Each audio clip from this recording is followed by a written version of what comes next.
Good evening and welcome to the March 5th meeting of the Long Meadow Select Board. We'll start with the Pledge of Allegiance. I pledge allegiance to the flag of the United States of America and to the republic for which it stands, one nation, under God, indivisible, with liberty and justice for all. All right, so we'll start with announcements. I didn't see any. Stephen, do you have any? I would just say that the DPW has been out fixing potholes as best they can and catching up on some tree work from the high winds over the weekend, or last week rather. And if we have the YourGov app, which we do generates a fair amount of work orders. So if you have the app and you see a pothole or a town tree limb down as opposed to a private property tree limb, feel free to use YourGov to enter it as a work order, or call the DPW to make sure they know about it. And then the other thing is we're getting reports of a significant storm on Wednesday over Thursday. So I would advise residents to check the weather and pay attention to advisories from, I guess, either the school district or the town with regards to openings or closures of buildings or programs, and remind everybody that if we do get a big storm, it's 24 hours to clear the sidewalks and the fire hydrants. Okay, great. Thanks. Any other announcements? Okay, we have residents' comments. Do we have any resident comments? Liz? Just state your name and your address. Thank you. Liz Bone at 34 Elizabeth Circle. Erwin Purse, 67 Windsor Place. And we know your time is very busy, so we decided from our recycling commission to come for public comment because we didn't want to waste 10 minutes. We just wanted to let you know of two things that we have going on, and I'll give you a flyer in a second. I just need to remember to read it. Two things. We want to promote anti-plastic bag, having plastic bags, single-use plastic bags in our community. So one thing is we are partnering with Girl Scouts and also anybody else who would like to do it to sew reusable cloth bags, like grocery bags, and they are going to sell them at Long Meadow Days. So we are providing the fabric, and we also have a bin down at the recycling center to collect some fabric if anybody is interested in getting rid of like some heavy-duty fabric, and they'll be selling those bags and at Long Meadow Days. Our second community event will be in honor of Earth Day, and I don't know if you've heard of it, but it's called plogging, and it's a Swedish word, and it means to run while picking up litter. And what inspired me for this idea was when I walk my dog, there is so much litter in our town. I know it's from, it's not the DPW's fault, but with the wind and everything, from my house around the tennis courts back to my house, I counted 703 pieces of litter. So we are partnering with Fleet Feet, and someday in April around Earth Day, we're not exactly sure, but I will give you the details. Their running clubs meet, and we are going to provide them with gloves and bags, and they're going to do a 5K around town, picking up litter, bringing it back to Fleet Feet, and we'll dispose of it properly. And that's it. So I will hand around some flyers. Again, they're not exact dates because for the Fleet Feet one, I'm not exactly sure which Wednesday we're picking, but you can have a look at it. One of the other events that we're planning around Earth Day, we've done this for the last number of years, a paper shredding event. Oh, yeah. And that is set for April 7th, I believe, and we will advertise that a little better. We're also working, hopefully in April, we're working with DPW on ways to more effectively manage the swap shop at the recycling center. So we are busy. Okay, well, great. Thank you. Thank you. Thank you. It sounds like a nice event. I hope the people who run and pick up litter get credit for picking up a lot of small pieces. I think that would be harder to do than the big ones. But, Squats. Lunges, maybe. Yeah. all right. Okay, so next we... Oh, Another, yes, please. It's 7:05. We're supposed to have a public hearing on the petition. So we may have to, do we have to have it ready to 7:05? If you can be very brief, you could do it, otherwise I would say. Okay, I can be brief. all right, thanks. Yes, I'm David Marinelli, 9 Overbrook Lane, and I came tonight to thank and congratulate everybody involved for applying for and receiving funds for from the Commonwealth for the Complete Streets initiative. I think it's a great thing. I did read about the improvements that are planned, and I asked the town engineer what's going to happen in front of the community house, because I think I'm concerned about the safety of traffic and parking in front of the community house ever since it was made a one-way street, which I'm in favor of. Having parallel parking on one side and angled parking on the other side has created a very narrow channel down the middle for traffic, and I'm concerned that there's no crosswalk there. Young children will be crossing the street from where they're parked to get to the community house for their dance lessons or whatever, and I just feel like it's a disaster waiting to happen. Unfortunately, what I learned is that perhaps the Complete Streets initiative might have the unintended consequence of directing more traffic down that section. I call it the side channel. It's hard to describe, but when you're coming on William Street, you can go all the way to Long Meadow Street and turn right or left, or you can go right in front of the community house. And one thing that's being planned is to narrow William Street here at the intersection down to one lane so that you don't have people turning right and left at that intersection.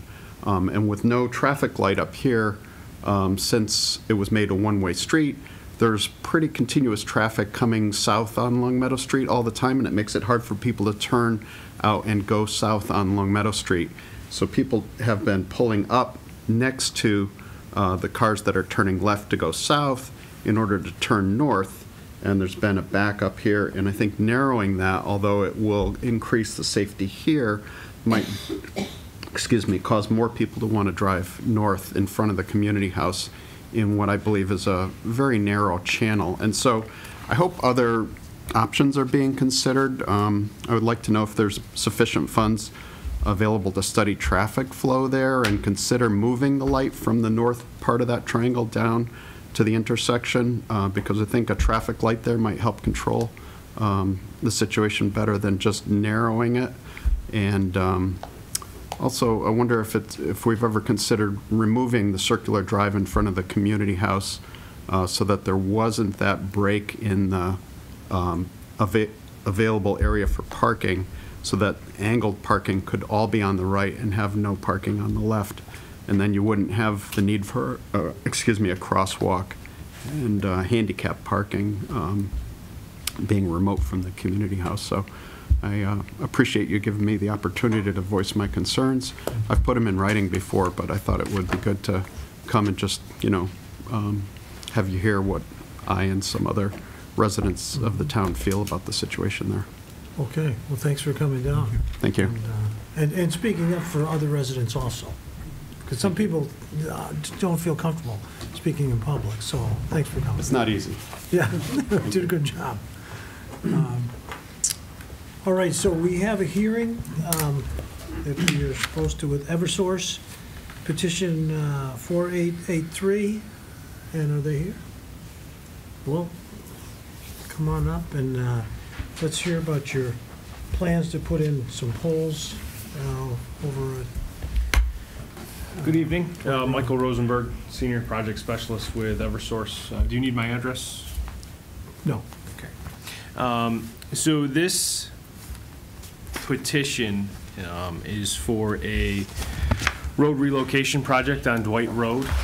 We are petitioning for 2 stub poles to reinforce... I think we need to open hearing. Oh. Yes, okay, can I have a motion to open the hearing for Eversource, Marie? Would you- So moved. Okay, and seconded. Okay, all those in favor? Okay, so officially open, thank you. Okay, no problem. So the petition itself in front of you today, or this evening, is for 2 stub poles on the east side of Dwight Road. These stub poles will be required because the road relocation work is creating reverse angles on the poles on the west side of the street. There's one now. That one will be moved back approximately 12 feet or so, and we're also going to need to add another one north of that up Dwight Road. The petition lays out the distances. One is 137 feet north of the Dwight Road William Street intersection, 43 feet from center of road, and the second is 340 feet north of Dwight Road William Street intersection, 41 feet from road center line.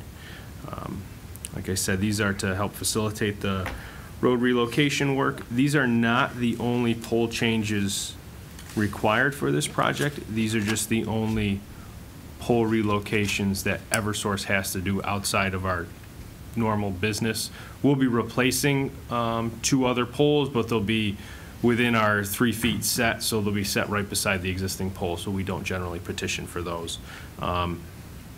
And Verizon will also be petitioning for pole sets. I'm sure you'll have a hearing, or you've had a hearing for them. So. Okay, Mark? Yeah, can you just explain what a stub pole is relative to a So, utility pole? if you have, I'll give you a little. It's probably easier to show than to explain. So if this is the pole here, and the utility lines go this way and this way, you need to back up the corner. So you set a pole here, you guide to the pole, and it stops the wire from pulling the pole this way. The other way to do that is with a push brace, so that's where you see the pole at a 45 or, 50-ish degree angle up against the pole. There's no room for those, and they'd be impacting the front lawns of some of the property owners. Since we have one stub pole already across the street, it's easy enough to add the other one for the section north of that. And just as a follow, what I'm trying to find on the diagram is, so how far back from the pole is that stub pole? What's that setback distance? So it's across the road. Oh, okay, so so it's all you're the way actually pulling the across. guy wire across the road Correct. and down, okay. Correct. Okay, thank you. There's one, for reference, if you're on the street or on Google Maps, there's one at the, is it Converse and Dwight intersection that goes right across. It kind of gives you an idea of what the other ones will look like. The span will be a little longer, but similar design. Mm-hmm. And the height on those, or? The poles are, Well, I mean the wire. the wire will be 30, I think these are 40-foot stub poles, so the wire will be 39 feet up. That sounds high enough. Marie, Yeah. do you have a question? Yeah. Yes, I asked the question Mark usually asks. When you talk about new development, it's a fairly big development that's going on there. The reason we're not going underground in front of the new development? Well, for the stub poles themselves are just to back up the existing infrastructure. The project doesn't call to relocate all of the poles on that road. It's only calling to shift half of them.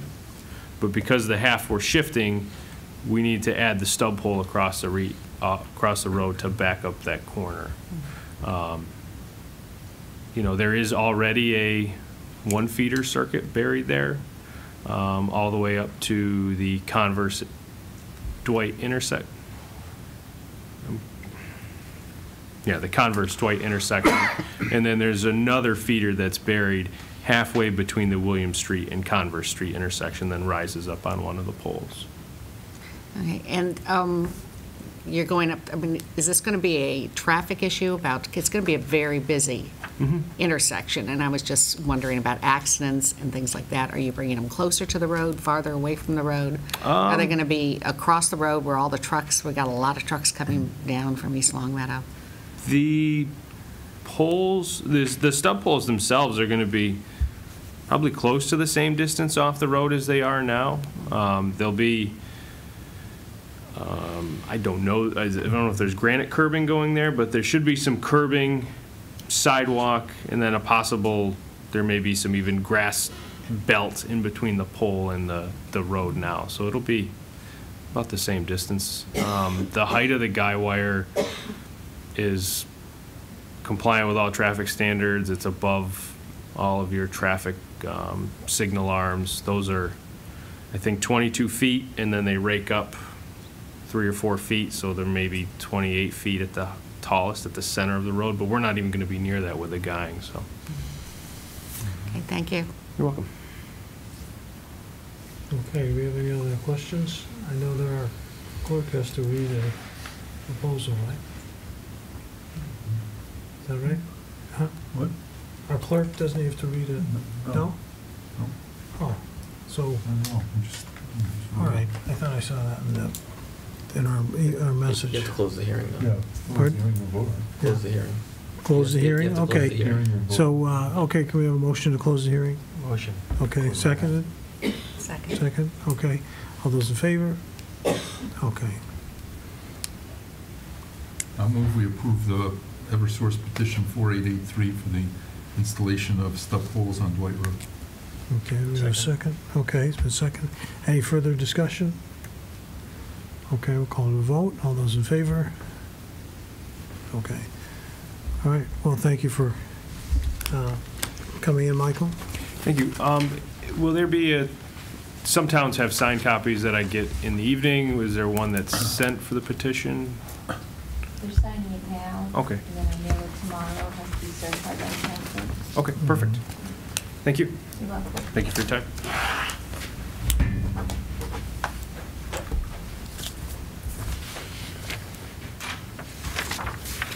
Okay, and this is for you too. Okay, so you were going to do a brief town manager's report right now, and then I know you put most of your energy, or no, actually, we should do select board comments, I'm sorry. Yeah. So, any select board comments to make? All right, I do have some. After reading the town manager spent a lot of time talking about the budget, introducing it and breaking it down, and that was the main part of his report for this meeting. And it just really shows me that I feel personally the state of the town is in pretty good place. That we have it's not like we're rolling in dough, but we have different revenue sources coming in. We have some new construction going in that will increase the tax base. We do have the opportunity, hopefully, to lower, not maximize the taxes that we're going to do. We would do 2.2, which I think is pretty exciting that we can do that. But that's come about because of good planning, and the town has approved some of the changes we've made to make sure that our employees are all getting paid and doing well, that our buildings are in good shape, and that we have vehicles to maintain them and maintain the needs and services of the community, and that we've also planned to take care of people who've retired from the town who've served us well as employees.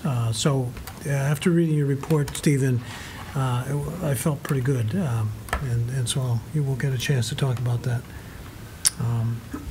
All right, so the next thing would be then the town manager's report. I know you got a few things you wanted to say. Are there any other select board comments? Okay. No. Just very briefly, we did get our Maya dividends. Yeah. So we got about $5,100 in Maya dividends, and a lot of that, and truthfully, again, I say this every year, it's mostly because of the work Paul does to push department heads to go to trainings, document the participation in those trainings, a lot of safety things, a lot of, when we upgrade vehicles or buildings, like you just talked about, it all impacts our ability to apply for and get these Maya credits, and we've done very well, I think, every single year, because we pay attention to it on a week-to-week basis, not just trying to cram stuff at the, when we get the flyer from Maya saying, there's a score sheet that they use, and we don't wait till the end of the year to do it. We do it year round, and that's why we really get these dividends. So the other thing that I have in the report is about a notification of an exceedance in chlorine in one testing location that was sampled for our drinking water. is a fairly detailed memo from the Assistant DPW Director, Pete Thurber, along with a fact sheet about it. And the short of it is, it's a relatively small exceedance, but it does exceed the level. Springfield Water and Sewer Commission chlorinates our water. The town of Long Meadow adds fluoride, but not chlorine. And as you know, when you add, chlorine at one spot, it may not diffuse 100% equally throughout the system. And so there may be spots that have a little higher levels than others. And I think this is a result of something like that. Pete has been working with the Springfield Water and Sewer Commission to address this. And, it is mandatory that we send out the notifications to all households, but there's not a threat to public safety or anything like that. I think it's a notification that we had this, to get put in perspective, it's 60 milligrams per liter, which is a fairly small amount, is the threshold, and we had 62.7 milligrams per liter. So it wasn't, like I said, it's a relatively small amount, but nevertheless, you have to do the notification. So I probably couldn't answer any detailed questions on it, but certainly I would invite board members to email me, and I can certainly forward them to Pete Thurber if they have questions about it. Stephen, how's the notification take place? It's going on utility bills. Okay. And on the website, and Long Meadow News. Sorry, you had that in there.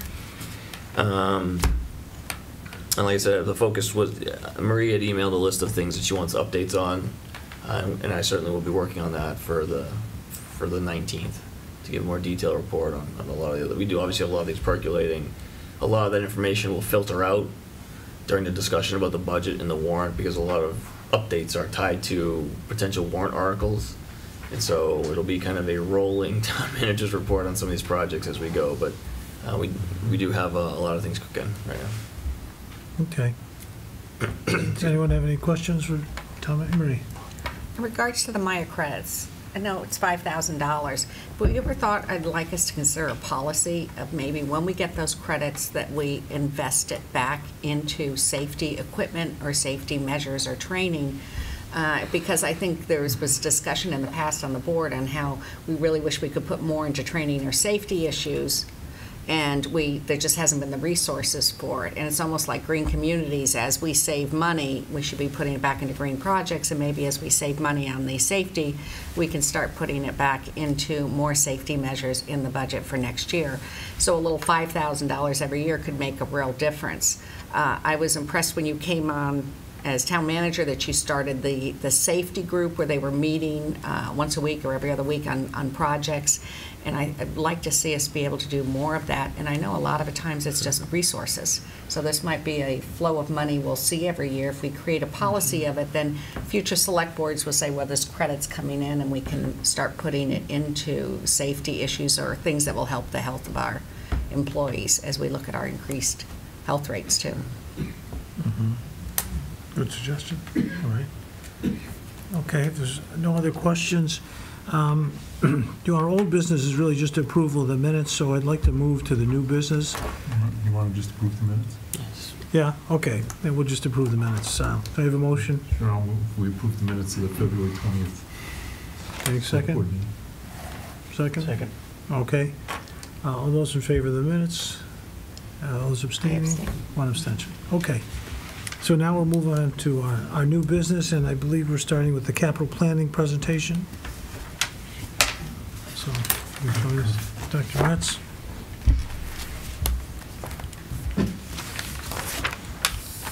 Good evening. My name is Stephen Metz, 171 Coventry Lane. I'm chair of the Capital Planning Committee.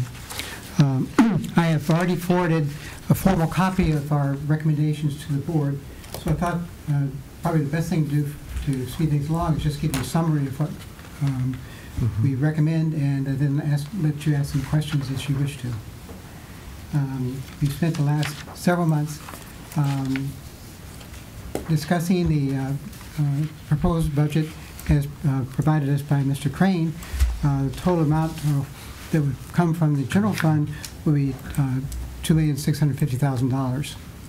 There are also some other projects that would fall under the heading purview of the Water and Sewer Enterprise Funds that we did not consider except to just know they existed. There's also projects that were submitted to the Community Preservation Committee, and working with Mr. Weiss, we were able to avoid duplication. We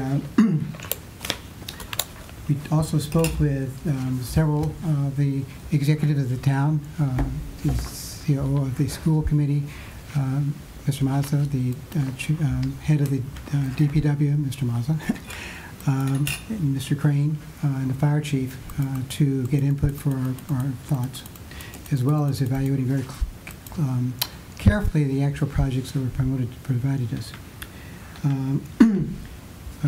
Your recommendations I've been presented in detail. We have provided a ranked order of projects that, with the, I'm sorry, Mr. Pserzik informed me that the capital funds this year should amount to approximately $1.9 million. And so we tried to stay underneath that level and still provide as much, fulfill many projects of the town that we could. And by prioritization, we were able to budget for all but 5 of the capital projects. As you know, it's just our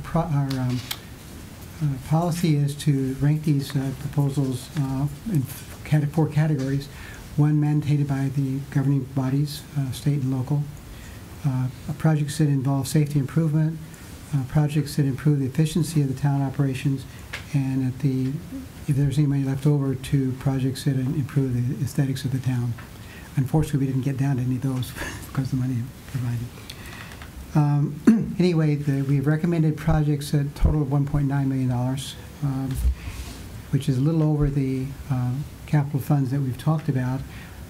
There may be some funds left over from FY18, which might also be applied to this. But I'm hoping that the Select Board will manage to find the small amount of extra funds to complete our list, because it will benefit the town significantly.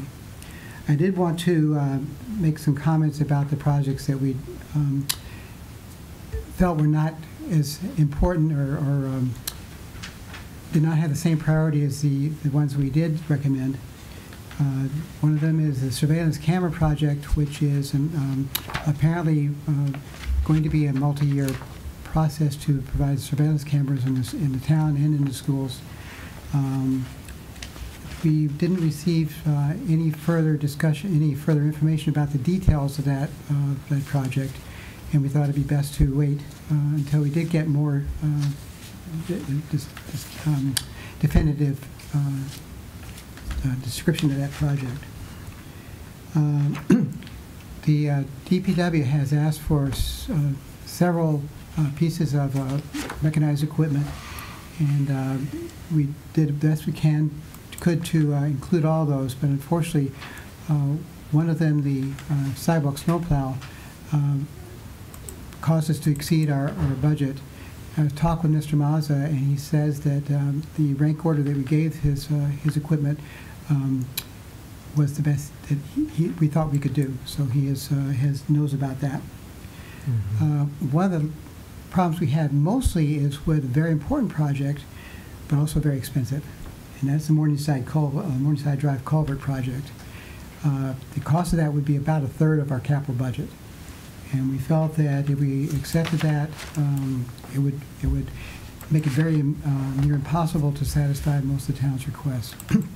So we have asked that the Select Board and Mr. Crane try to explore other avenues for funding that project, which we admit is very important, but it's would be at the expense of an awful lot of other things the town needs. Another project that we were asked to look at is providing automated emergency devices to the schools, which is mandated by the state. They're very important, very needed, and obviously required, but we don't feel that they don't meet the cost or the lifetime requirements that projects that fall in our purview require, so that we did not consider them any further.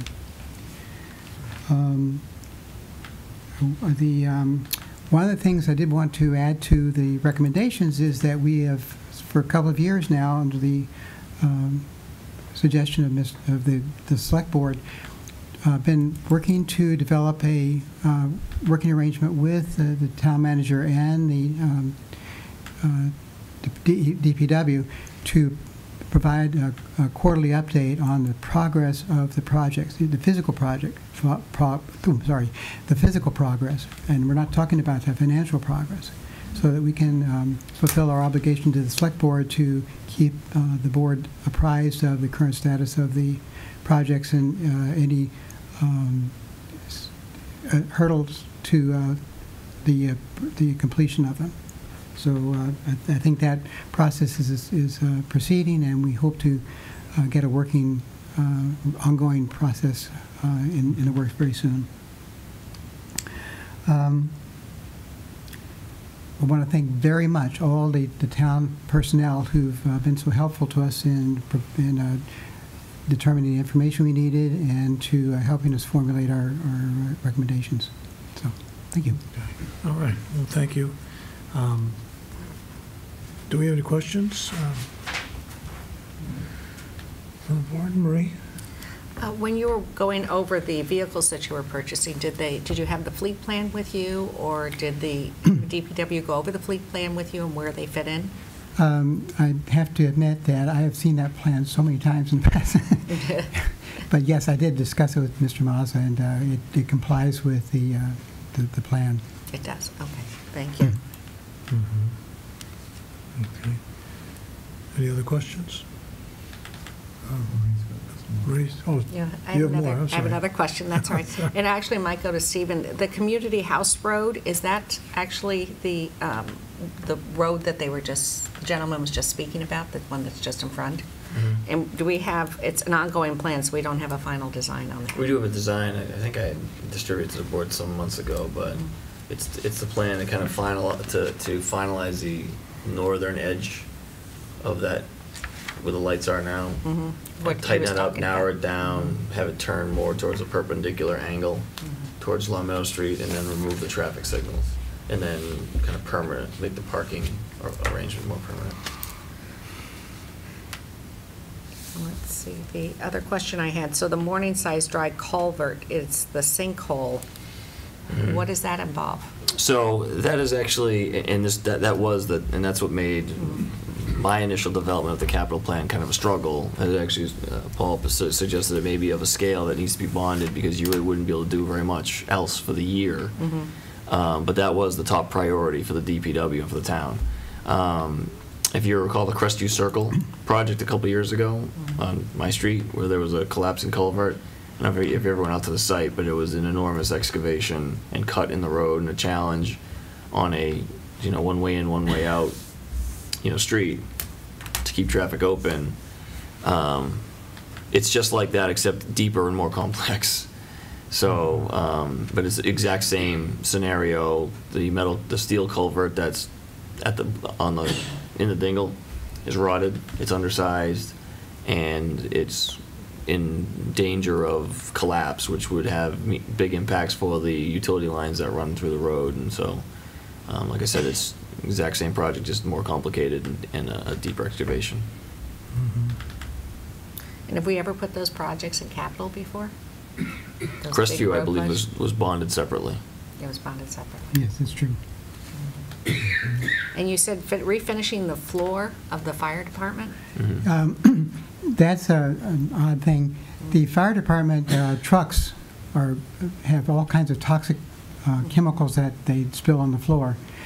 The floor has a special coating to resist those. If it cracks and the toxic materials get into the ground, it would be not a very good thing. The floor is already developing some cracks. They've managed to patch up, but it's quite obvious that these are, basically Band-Aids, and that needs to be refinished. Yeah. As we get into the capital plan, the Chief Dearborn's prepared to come here and give a brief on that. But in addition to what's causing the cracking is the failure of the expansion joints, which, if you're familiar with poured concrete, they have little seams that have usually sometimes rubber or some other kind of material for expansion and contraction of the cement slabs. Those joints are all failed sometimes, and the fire department, like they are with their equipment, are diligent about keeping those joints clean, but they still are in a state of failure, and if you don't address it now, then you're gonna look at a much more expensive repair down the line. And so that's why, one of the reasons why the chief has kind of put it on our radar screen, but he can come at a future meeting and make a more detailed presentation if the board wants. Thank you. Tom? Yes, Mark. Dr. Metz, I just want, because I really didn't get this till this morning, when town manager sent it to us. I guess I'm trying to read through this list. So the list that you gave us, and I think I'm calling this Appendix B, which is the Yes. recommendations. So it starts at the top, and I assume this is somewhat in order of your recommendations. And then there's a list below the Wolf Swamp boiler, which, Yes. and those are the ones that we're not able to fund. Is that Yes, sir. the right way to read this? Okay, so the Wolf Swamp boiler takes us through like $1.922 million, and that's about where, okay, I just want to make sure we have that. Wolf Swamp was one of the few where we weren't just doing, we were doing Center School and Blueberry, right? We haven't done Wolf Swamp in a while. It's turn. Okay, I just checking, and this is just a whole new boiler replacement as opposed to. Yes. I'm wrong, okay, thank you. And I guess the other question is, any of the trucks here, the DPW and highway trucks, is any of that cost shared with the water and sewer enterprise funds that aren't shown here? I don't think so. Sure. For capital purposes, we put the entire amount in the quote, but we will break it down to the same different percentages that we've used in the past. So just for example, I don't care what I use, the half-ton pickup truck or whatever it is, you know, so. Use the Class 6 because it's got the most amount. Okay, money tied to it. well, all I'm saying is that so that entire $175,000 won't get charged against our capital stabilization fund, or our Right. capital fund. Some of that will move towards. Water and sewer. Water and sewer, okay, Yeah. that's what I was looking for, okay.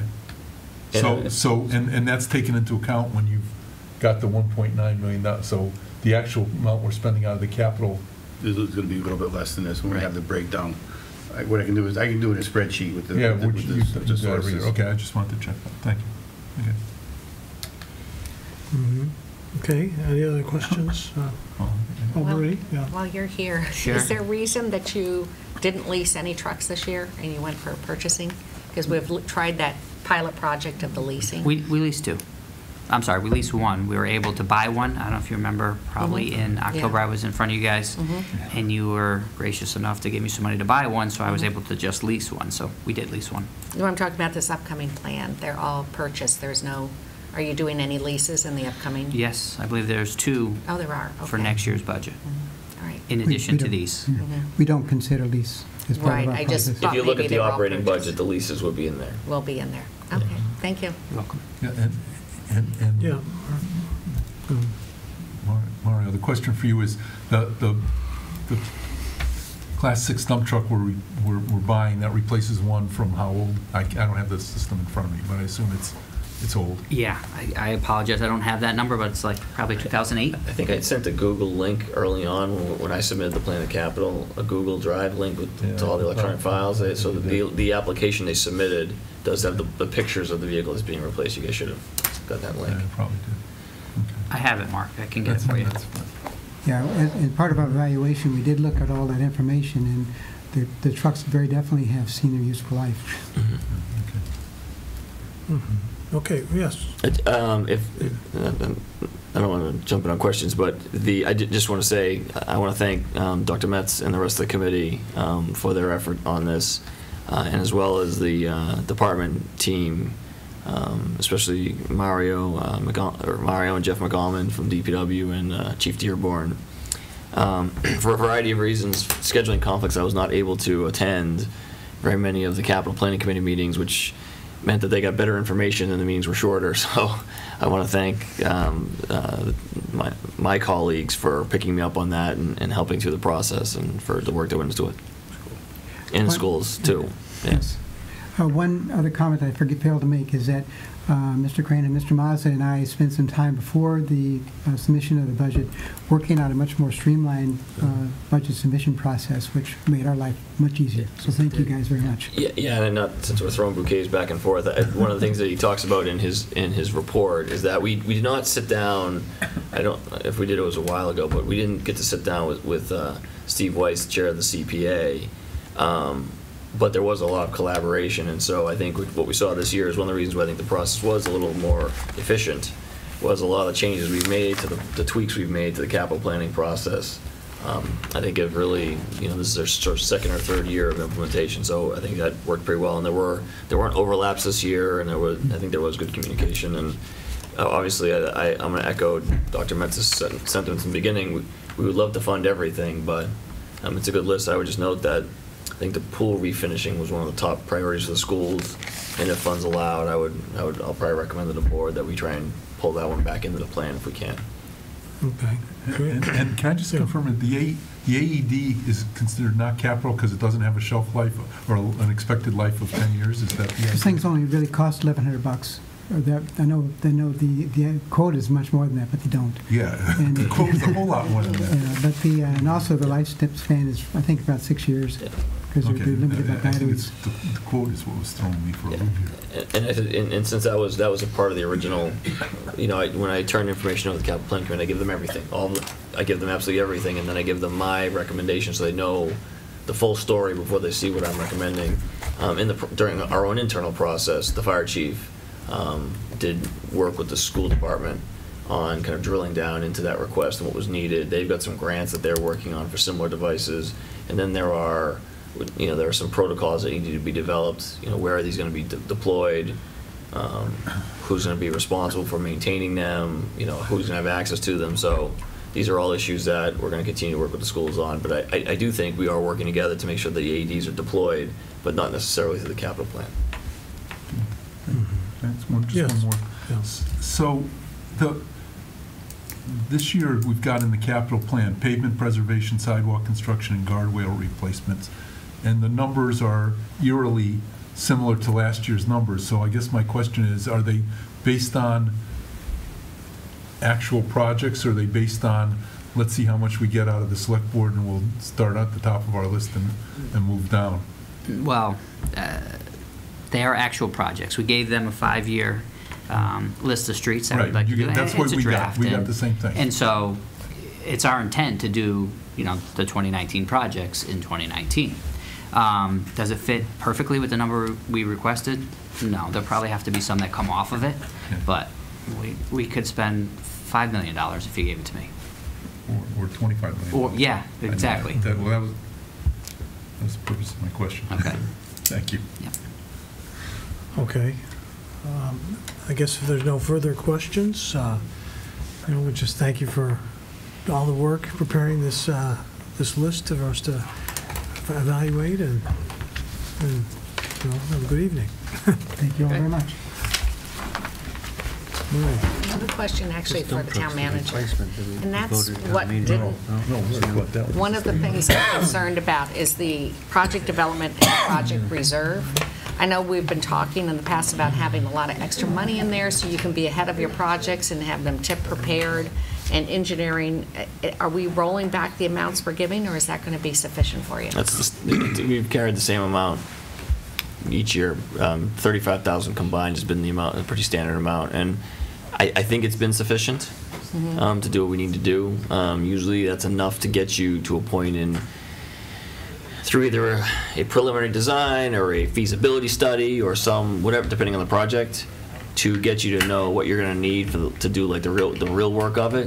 And then at that point we ask usually for a larger appropriation. I think many times, and one doesn't spring to mind off the top of my head, but I know we have several projects that have been initiated with an allocation from that funding, and then we go maybe a free cash allocation at the fall town meeting, or we build it into a budget item in the annual budget. I know we've done that a few times, but that's just seed money. That rarely do you get a whole project out of that. Or we also have had design contracts go over budget for whatever reason, and then that money's used to help cover that gap. Well, do you think we have enough to have those tip-ready projects in case there's money left at the table at the end of the year? You can use Chapter 90 for design of tip projects as well. So that's usually if it's a big enough, if it's in the hundreds of thousands for design for Chapter 90 for tips, tip projects, we would maybe look at Chapter 90 for that. And then my other question of what's not here, and that is the North End Interceptor, and I know that's sewer and water, but where are we with that? Because I thought it had to be on the table by now. Is it rolling out another year? Do we need to have extra It's in money in design. it? Because it's like every year we were told we had to put some money towards it. Do we need money towards it this year to get us keep it online?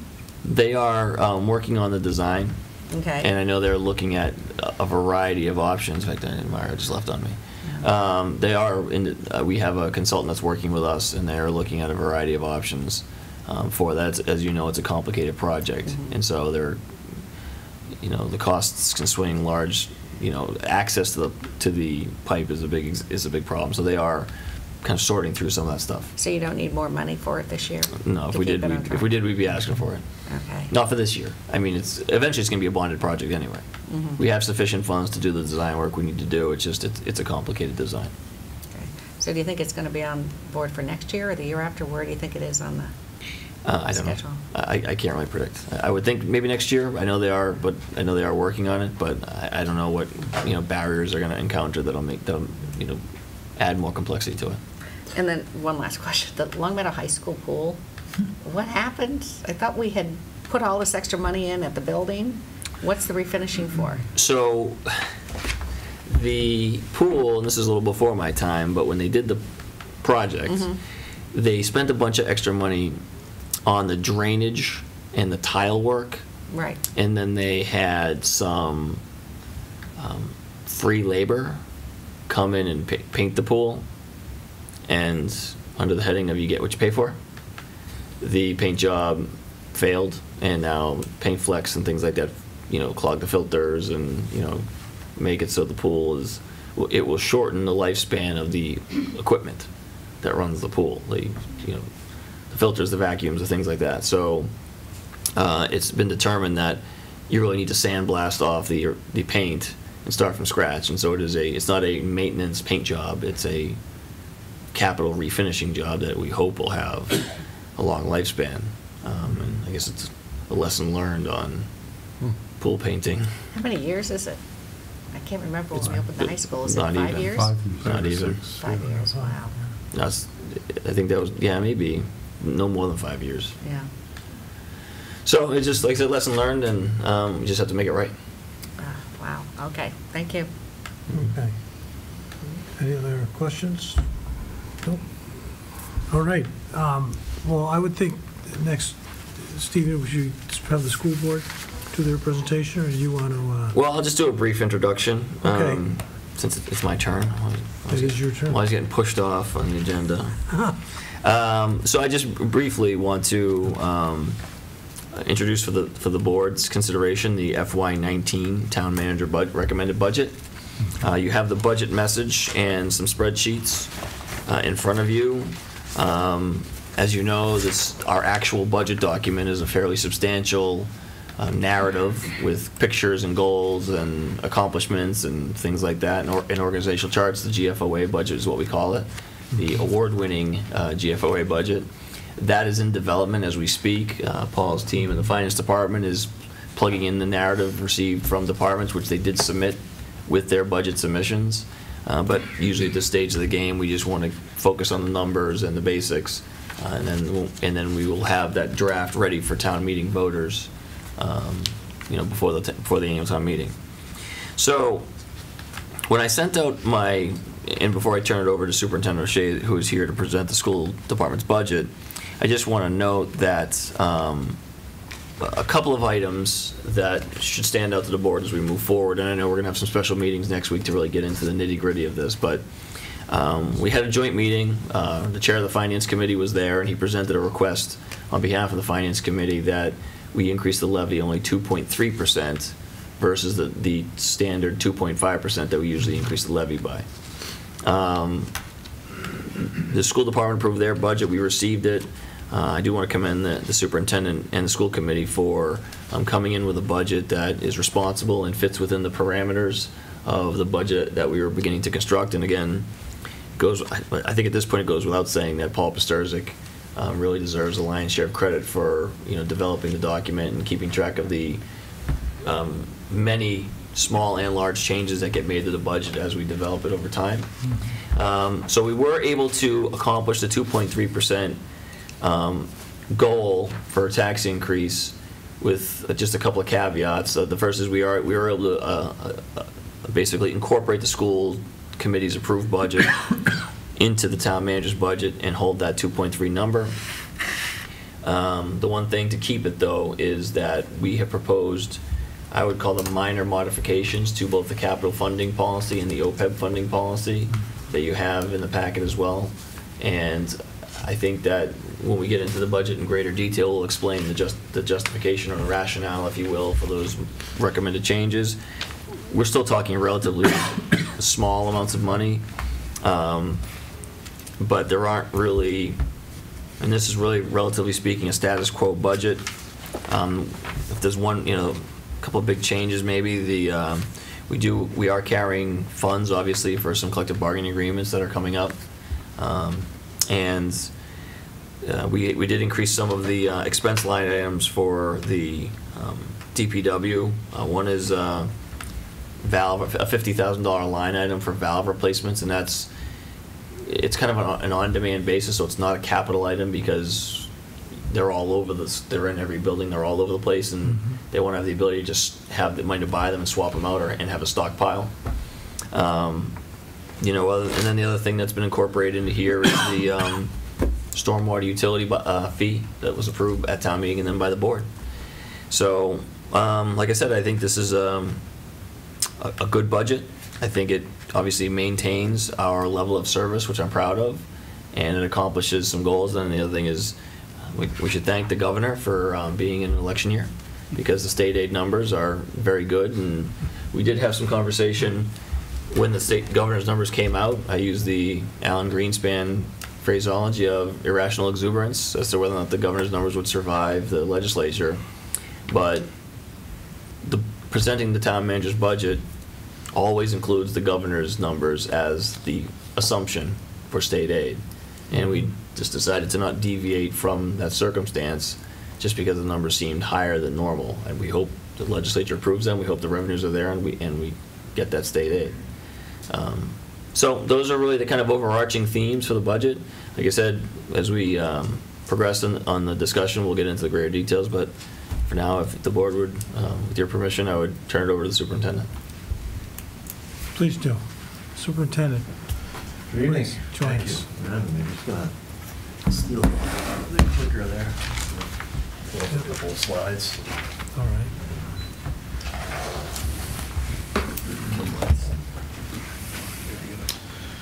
So good evening. Thanks for having us. We'll note in the wings here to answer any questions you might have. School Committee Chair Michelle Grodzki, Vice Chair Russ Duperret, and the architect of the budget documents that were sent along to the town manager, our Assistant Superintendent for Business, Tom Mazza. So if there are any hard questions you have, you can ask him. No, we're happy tonight to present the school committee's voted budget. And I will echo your town manager's comments to say that it was, I think, the result of a collaborative process. There was a significant sort of exchange of information. We were able to have an understanding of the town's fiscal position, and that was certainly part of the school committee's deliberations, and certainly reflected in the work that Assistant Superintendent Tom Mazza and I did. So, result of high level of collaboration and high level of support both ways. So the budget largely focuses on a series of goals that reflect our district improvement plan, reflect our interest in bringing forward a budget that is cost effective and sustainable. We understand that the town takes the long view on the development of budgets, and that's commendable. And so we want to make sure that whatever budget we put together is something that we see as sustainable educationally and fiscally. The school committee and the administrative team are always interested in maintaining our commitment to optimal class size. That's a value that's important to Long Meadow. It's an important ingredient in our success, and so that has been important. And certainly we have contractual obligations to our employees that we have to honor. And we hope you see that the budgets that we've put together over the last couple of years have been responsible to changing enrollment patterns. We recognize that as enrollment shifts and changes, that our budget has to be responsive as well. So just like to take the moment to briefly brag, and this is a reflection of the great work that happens pre-K through 12 in Long Meadow Public Schools. We in sort of measurement after measurement, we have been able to demonstrate that our students outpace their peers across the state and really across the nation. So we're really proud of the performance of our students. Just received a report from the Niche Report, which celebrated the success of the district and noted that we, based on their measurements, could be seen as the 18th highest ranked district in the state. So a lot of great things going on. To get to the sort of the nuts and bolts of this, a high-level summary of the FY19 budget. You'll see that this budget vote that was voted by the school committee would include a general fund increase of $674,000 over FY18. You'll note, though, that special revenue, which you'll see shortly, is projected to decrease from last year. So those two variables put together would have us with a FY19 budget that is $254,555 over the current budget. So again, the detailed documents were submitted to the town, but again, this is sort of a high-level summary of the revenue sources that we're fortunate to receive. Obviously, we're highly dependent on the general fund, but there are some critical grants and other special revenues that we receive. I'd note your attention to the circuit breaker. Circuit breaker refers to a revenue source that we receive from the state to defray the costs of special education students who are placed in settings that are more expensive than typical. And then you'll see some other grants that support our activities as well. In terms of the allocation, again, very high level. You'll see that we are, it's a service industry, and we are dependent on the great work of our staff, our teachers, our administrators, and so there's not a lot of discretion, frankly, when it comes to supplies and materials and other contracted services. A little bit of a historical perspective. You'll see the increase over the FY18 in the general fund contribution, and it seems to sort of fall in line with what we've seen in recent years. It's kind of sort of in the middle, I'd say, of the recent increases. And again, noting that we're expecting a decrease in special revenue. I'll get to a summary of the changes. You'll note that the reductions on the left-hand side, the reductions most dramatically in out-of-district tuitions, and these would be tuitions that would be charged for special education students who are placed in specialized settings outside of Long Meadow. And we would describe these as sort of necessary reductions. These are reductions that don't reflect a decrease in services to children by any means. It's really reductions that are tied to the specific learning needs of specific students. And so we've been committed in Long Meadow for several years now to building programs in district to serve students in more inclusive ways. And so when we're able to serve our highest need special education students in district, it's good for kids, obviously, but it also is good for the budget. When kids are able to be educated in their hometown or in their neighborhood school, we believe that it is certainly something that's beneficial to them. So you'll see some reductions in some special education costs on the left, and again emphasizing that these are not reductions that would result in a decrease in services to children by any means. And then the on the green on the right-hand side, you'll see some corresponding investments. And these are investments that, again, will allow us to build and expand programming in district for special education students. And we mentioned at the top that it's important to bring forward a budget that is sustainable, something that positions us for future success. And I think the green on the right, those are investments that we believe are sustainable and we believe will position us for future success and perhaps will help us avoid costs down the road. Certainly there's an unpredictability to special education costs, but we feel like we're building that infrastructure in district to provide services to kids in their hometown. So we kind of connected the reductions on the left to some of the investments on the right-hand side. You'll see on the left-hand side, Williams Middle School, 1.2 FTE full-time equivalent reduction and a center school reduction. Again, shouldn't be seen as a decrease in services. It's really it's a reduction that is tied to our shifting enrollment patterns. And then on the right-hand side, you'll see some of the investments that we need to make, most dramatically the contractual obligations, and that is inclusive of lane changes, step increases, and other obligations that we would have to employees in FY19. High school athletic program. This is the school committee's commitment to really develop a budget that reflects actual expenditures. The budget, in a budgeted way, the athletic program has been underfunded, and the school committee has been, forced to find sort of other opportunities to fund the athletic program. So this increase is really more reflective of the actual expenses that we are experiencing in the athletic program.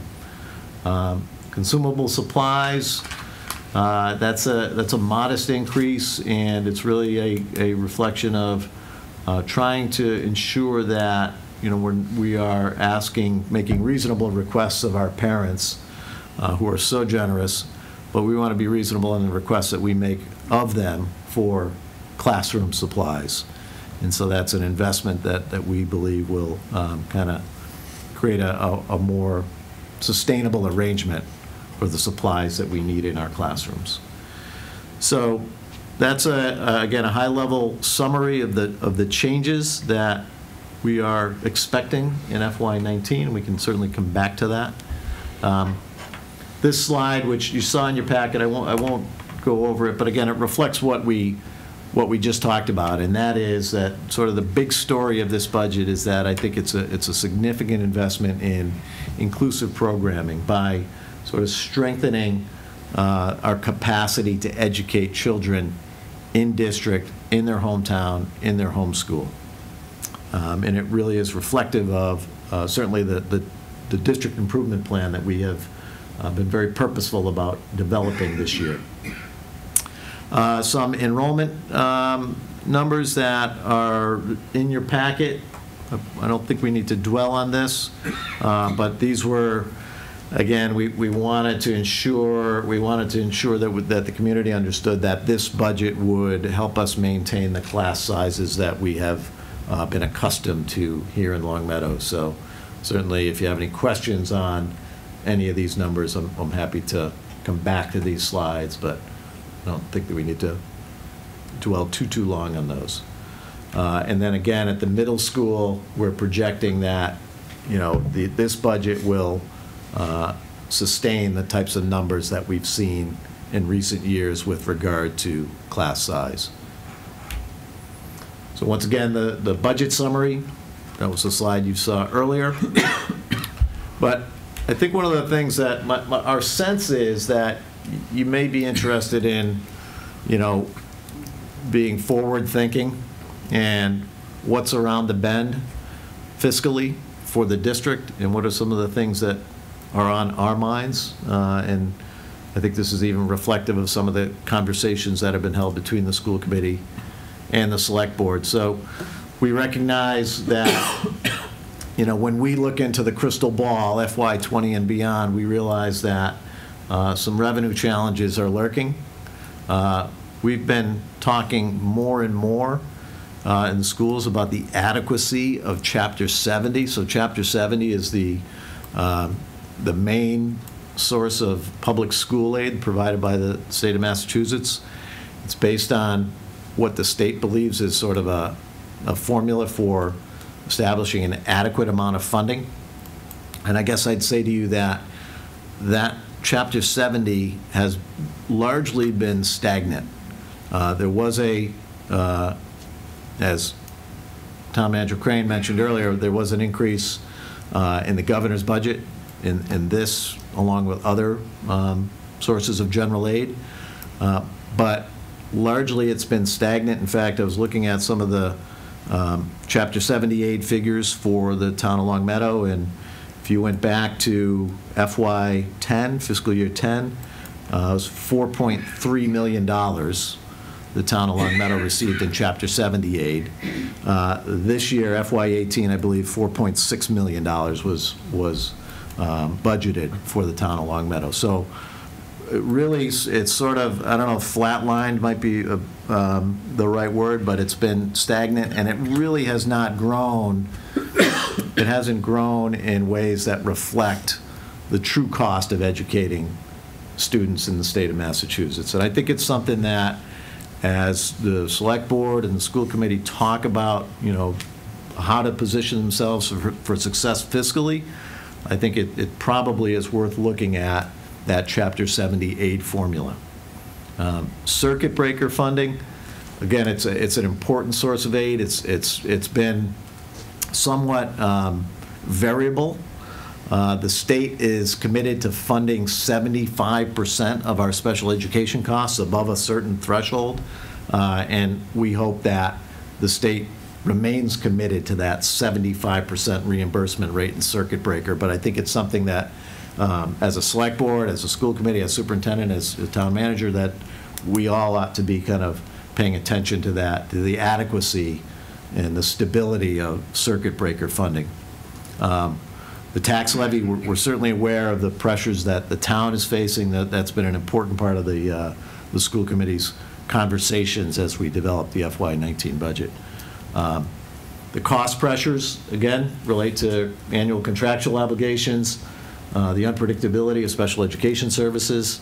But we would also want to make the select board aware, make the community aware that we see some critical investments that need to be made in the area of safety and security. Our elementary schools have achieved great success by embedding professional development with coaches. These are Long Meadow teachers who serve as peer coaches to their colleagues, and it has produced great dividends for us in terms of elementary literacy, and we think that there's an opportunity there to improve math instruction if we were in a position to expand coaching at the elementary level. LHS athletics we've talked about. The school committee and the administrative team are very interested in making sure we have a sustainable commitment to curriculum renewal. We think that's another potential area where we should think about making some important investments, and special education staffing. And then to wrap it up, I would want the select board, I want the community to know that we're always interested in trying to identify efficiencies. We're always interested in trying to be more cost effective and be more responsive to the taxpayers of Long Meadow. We've talked a lot about potential savings in the area of transportation. It's not a huge part of our budget in the sense that we don't run as many buses as many other communities, but if there are opportunities to rearrange transportation, we'll certainly take a look at that. And then we're always looking at trying to identify any managerial processes that we can automate, whether it relates to copying or the registration of students or online services to make the experience for parents more efficient. We're always looking at some of those processes.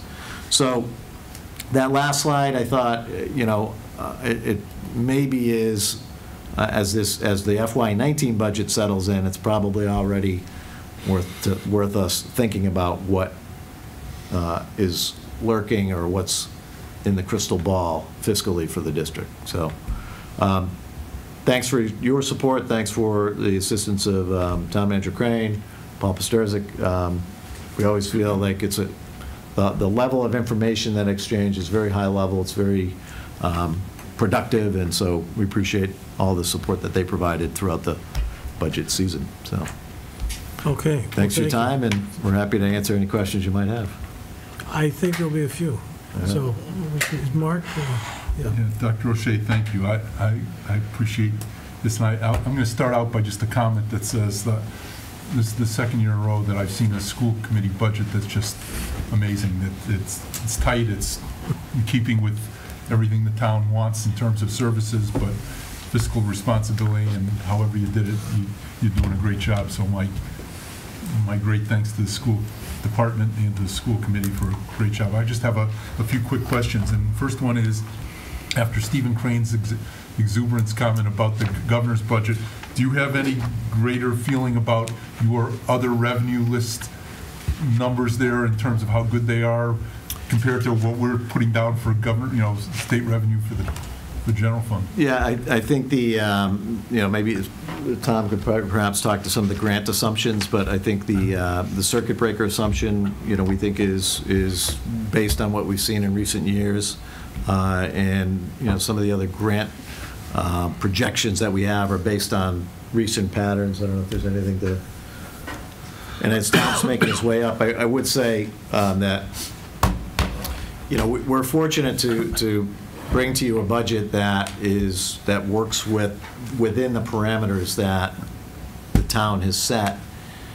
And I would just say, as much as we appreciate the accolades, I think some of this was frankly good fortune, in the sense that there was some special education tuition reductions that we experienced that we may not experience every year. And so we know that though FY19 looks favorable, we have to think about what FY 2021 looks like. So that leads to my second question, which is there a risk as you enter the next, and we're still 6-8 months away from the start of the school year, maybe not 5 months away, but is there a risk, and if so, where would it be?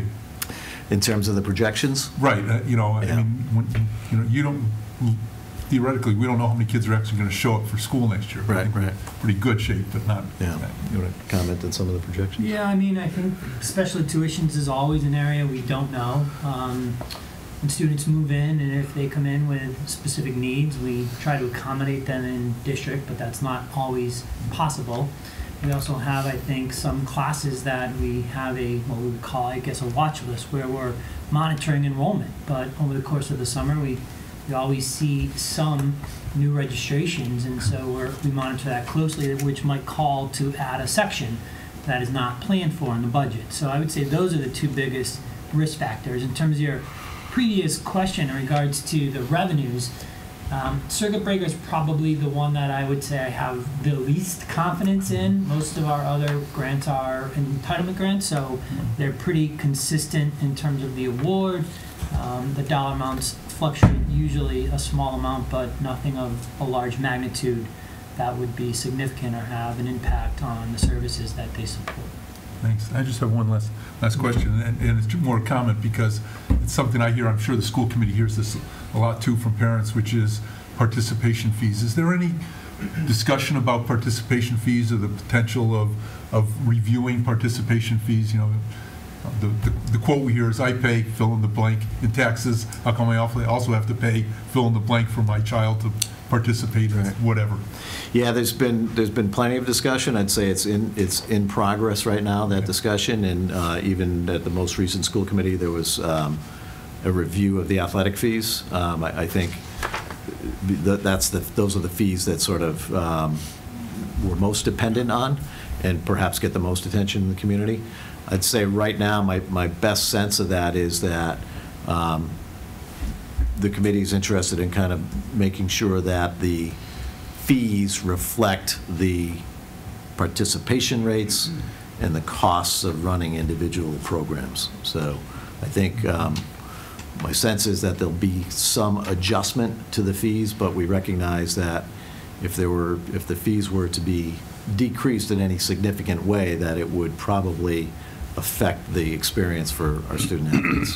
So, Thank you. yeah. Thanks, Doug. Marie, yeah. One of your slides before, you talked about what happened before and the changes you made for this year. And where does that leave your full-time benefited positions? Is it neutral? Was there a slight decrease? Because I was trying to add them up there. Total FTEs, the total. Yeah. Yeah. Full-time benefited positions, Yeah. are you about the same? Yeah, or are I you down think a bit? the net effect is like a 0.7 increase from our current staffing level. Okay, thank you. And the other question I had was on, you talked about replacement funds for this curriculum.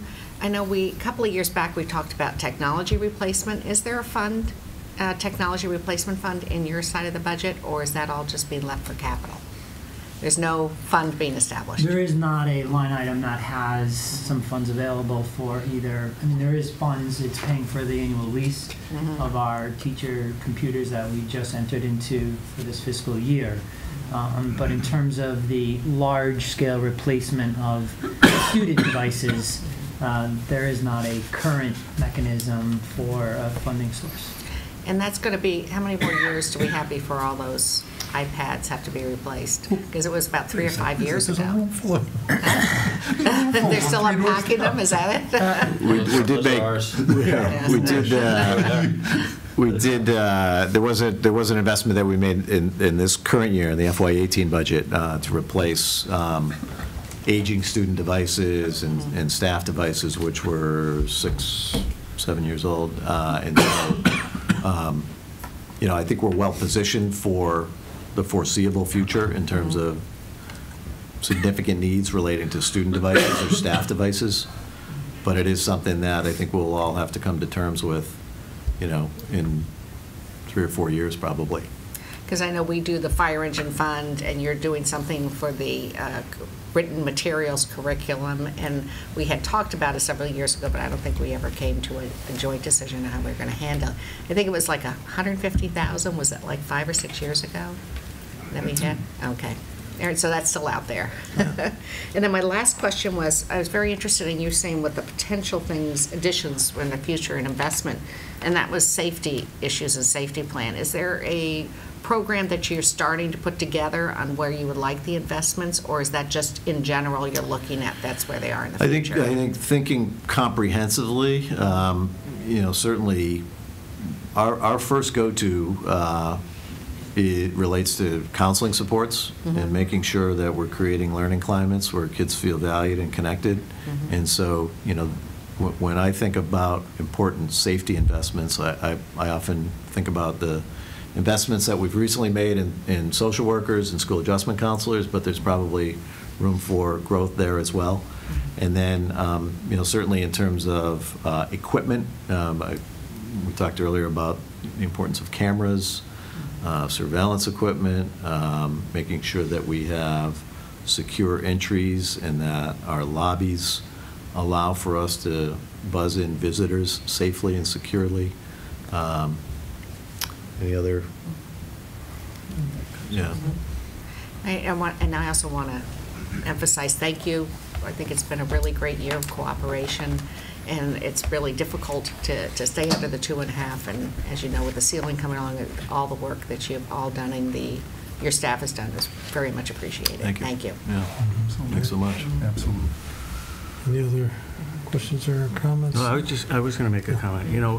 I won't endorse any product names, but there's very simple devices that you can stick by the lobby that videotapes everything. And every time somebody walks up to the door, it was just sold for $1 billion. As far as security goes, and you start looking at cameras and all that, for really short money, you can stick some of those up. Just an idea. Yeah, and just making sure that we've got the backbone, the sort of the technology infrastructure to support that type of equipment or additional cameras or. Yeah, this is definitely an ongoing discussion. with the police department, the school department. You know, we initiated the conversation with Capital. I mean, I think we don't really know. And this is one of those things where we want to really get a vendor, like go out, have some money to go out to procure a vendor to really give us a detailed proposal to really identify the questions raised by the Capital Planning Committee, which were good questions.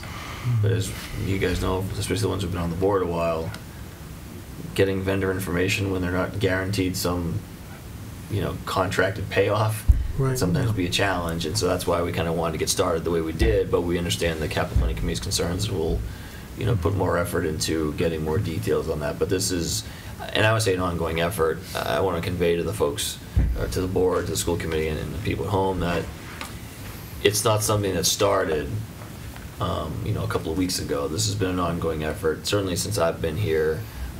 We've worked, I think, even more collaboratively under Superintendent O'Shea's tenure, and so we've been working together for quite a long time. I think we've really refocused our efforts over the last couple of years on drills, trainings, communication, technological advances that can make this situation easier for everybody. So we're well aware, but and I think, I don't want to speak for the superintendent, but I would say I don't think we have the answers, but I know that we're committed to following best practices as they currently exist. And I know, and at some point in time, we'll have the Chief Stankiewicz and Chief Dearborn come here and talk in more detail about that, but this is a vigilance that we adhere to daily.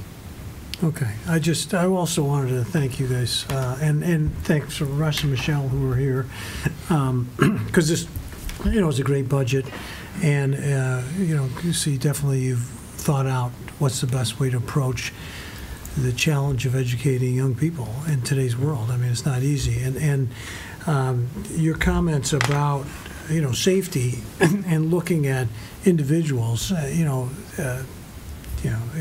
I believe that is the right focus. You know, I think that being able to, we see this over and over again, that there are individuals who are really angry, perhaps are violent, and people around them know this.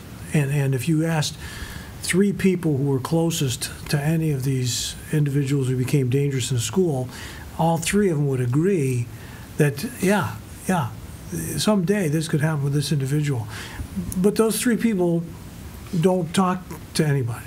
Those 3 people don't come to the school or go to the police station. And so it really is about, you know, being able to assess students and where they're at and be on top of that, because that's the key thing. You know, if in a school system, if we know where those children are at, and actually extends to anyone involved in the school who works or volunteers and their families, as we know. So that is a key thing. And you know, I've had people talk to me and say, well, you know, why don't they, you know, all the teachers should have pepper spray, or, you know, some sort of thing like that. And I know there'll be a lot of discussion about it, and I hope that you help people feel like they're safe in our schools. Now, one of the numbers that came up, which I think was pretty significant, was close to $700,000 savings in terms of the special ed budget. And you know, is this something that is this like the biggest number? I mean, you've been here a few years. I mean, this is your second budget, and yeah, I think it's fairly unusual, and it's something that, you know, frankly, we can't count on every year. You know, it has to do with the specific needs of specific students, and there's students who've aged out of services, and there's some students for whom we've built some programming in district. But it is something that we do have to recognize that it's not a savings that we can anticipate every year. I think it's unusual to have that experience. But you've also are bringing in some new staff, you know, an ABA person and another OT and so forth. And so the goal of that is to sort of keep chipping away at that special ed. It's to create sort of a sustainable arrangement. So I'm glad you pointed out the ABA. That's an applied behavioral analyst, and so that will allow us to expand services for students who have been diagnosed with autism, and that's a growing population, and we want to make sure that we're positioned for that for the foreseeable future. We're seeing more students at younger ages having that diagnosis, and then obviously those students will stay with us, and so we're going to need to build programming as they transition from elementary school to middle school and even high school. So we think that the investments we're making, we hope that they'll position us for future success, maybe future cost avoidance. But again, as Tom has reminded us many times, these are unpredictable budget variables. They, Yeah. And of course, in my knowledge of autism, and I've been somewhat involved in that, there's that balance between, ABA and then sensory approaches.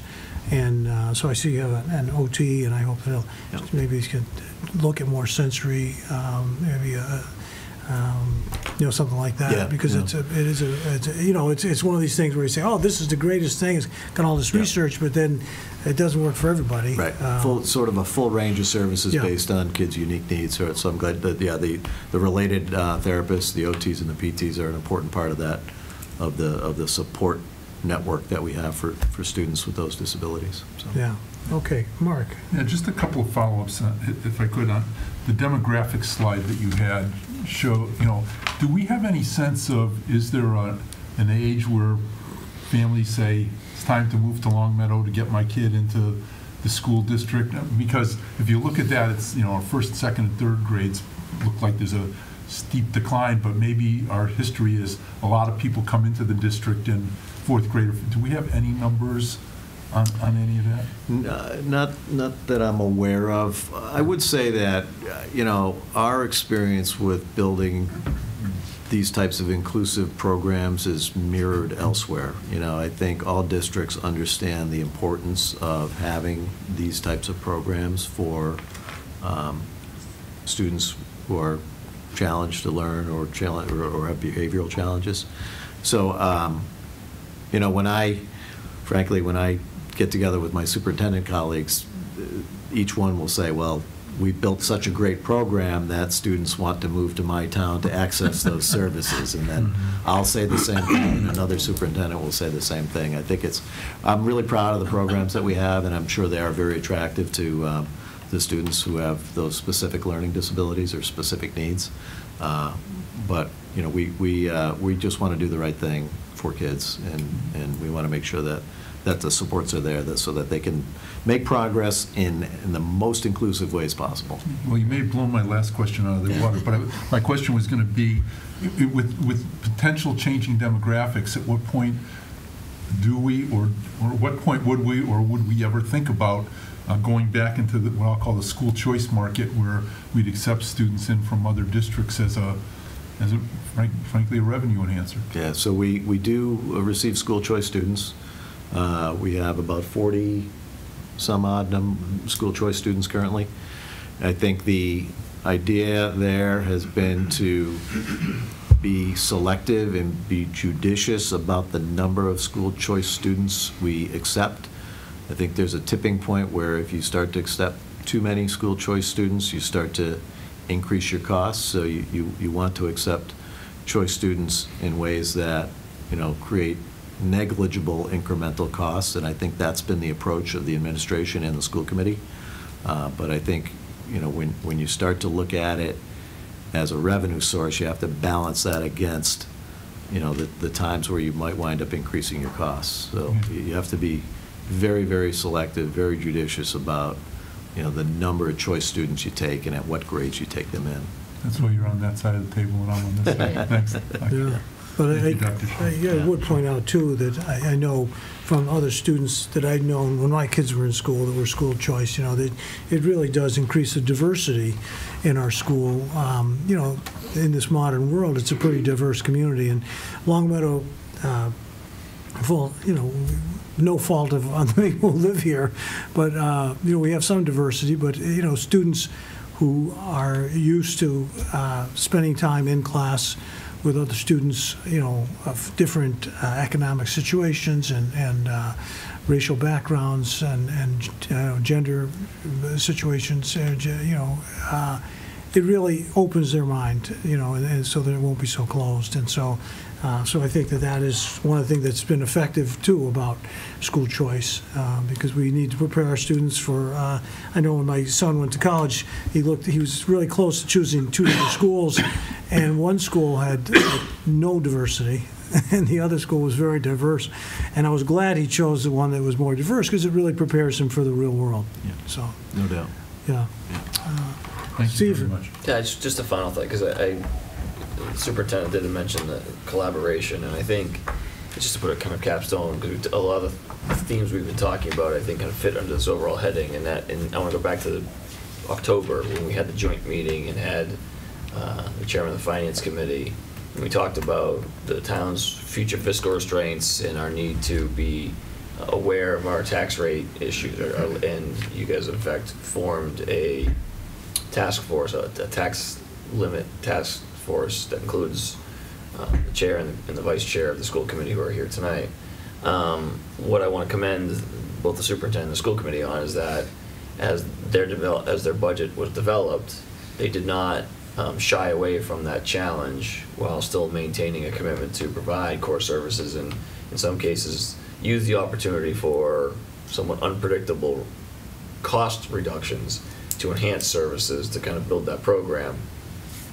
But when I watched the debate about the presentation on the budget to the school committee, I sensed a commitment from the committee as well to be mindful of the town's fiscal position and going forward. So I guess the point of it all is both the town manager's budget and I believe the school's budget really have embodied that spirit of collaboration and we're all in this together and we need to work together to avoid a really much greater pressure in future budget years if we don't start taking actions now. And so I think the thing I'm most pleased with in the budget is that it really wasn't a battle to get to that point.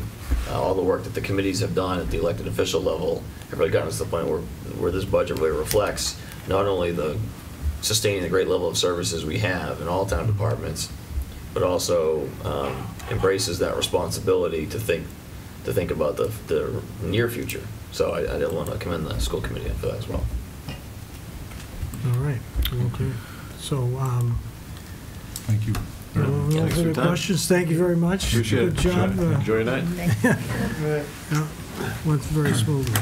Can we go back to the town manager's budget now, the overall budget for The questions? overall budget, I believe that's our next, Motion to approve what? do you want to approve the budget?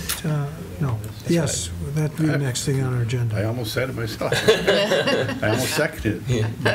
So, He's putting his own motion on the floor. okay, so the next would be the review the draft of the annual, this is the town meeting warrant. So go back to his budget? Yeah. Okay, yeah. Well, we're going to do that at other meetings too, We right? can start now. Right, I just had some Basic kind of questions, because then we're going to talk about them general stuff rather than, next week, yeah. can I just ask? Yes, please, just fire away, I guess. So I had a couple of questions, Stephen, about some of the comments. And I guess first is, and it came under the employee retirement benefits liabilities section. I guess maybe this is more for consideration by the select board as opposed to town manager and our CFO. But, most places I've been where I manage budgets of larger organizations, they tend to look at employee benefits as a line item, if you will, or as a group of line items, and look at managing employee benefits, and whether it's pension or medical insurance or whatever other taxes, payroll taxes, whatever it is, those all come up under non-direct pay kind of things. And what I see here is we seem to be managing OPEB separate from other employee benefits, and I guess my question is, should we be managing them as a group, so that when we say we're increasing funding of employee benefits, we just say we're going to improve employee benefits, and if one year medical expenses go way up, we may not be able to maintain some of the other portions of employee benefits, or if they go up not as much, they're never going to go down, we may be able to put more money into some of these others. And I think that concept of managing employee benefits as a package or as a bucket may, at least from my perspective, may help us kind of look at how we move forward, because I'm reminded of something I heard from a former CEO of General Motors who had an advanced degree in mechanical engineering and civil engineering and PhDs and all this kind of stuff. And when he was elected chairman of the board of General Motors Corporation, he said, just to think, I went to school for 6 years so I could grow up and learned all this great engineering so I could grow up to be the head of the largest healthcare providing company in the world. And I don't want us to get to the point where the town is, provide the services we provide for our residents is secondary to the benefits we provide for our employees, and nor do I want to short the employees on benefits. So I'm kind of putting together a plea here for, can we somehow take a look at employee benefits to see if we can't somehow look at those in a different collective way. I have a question first. If you just because we've separated out OPEB because we're behind on that payment, and now you're talking about merging that. Well, what I'm thinking of is if we say that our employee benefits represent, most places they're 25 to 35% of your direct payment of your salaries and wages. Okay. If 1 year, we're saying our total employee benefits are going up 7, 8, or 9%, is whether it's under our control or not, should we not be trying to control that as part of our overall package and saying one way to do that is if it goes up 8% here, we can only go up 2 or 3% here, as opposed to saying we're going to raise this portion, the OPEB portion, 5% or 7% or 8% every year, no matter what happens to current employee medical expenses or current employee pension expenses or things like that. I just think it's the answer. Yeah, Tom, I guess the short answer is separate. Yes. I guess. Okay. Thanks, Marie. Well, that came out a couple of years ago, and I think I pushed for that to be separated out. And it's something that I was hoping we'd eventually look at everything, and that is that every department realizes that that is a cost, and we talked about it, allocating it per department. And we can look at what percentage of everything is. So if you're talking about how we're laying it out, I think it's really important for every department to understand, including the school department, DPW, this is what our operating budget is, plus this is charged towards us, and that we understand this is what the costs that are still lying behind that department, whether it's Parks and Rec and their employees, or DPW and their employees, or the school department and their employees.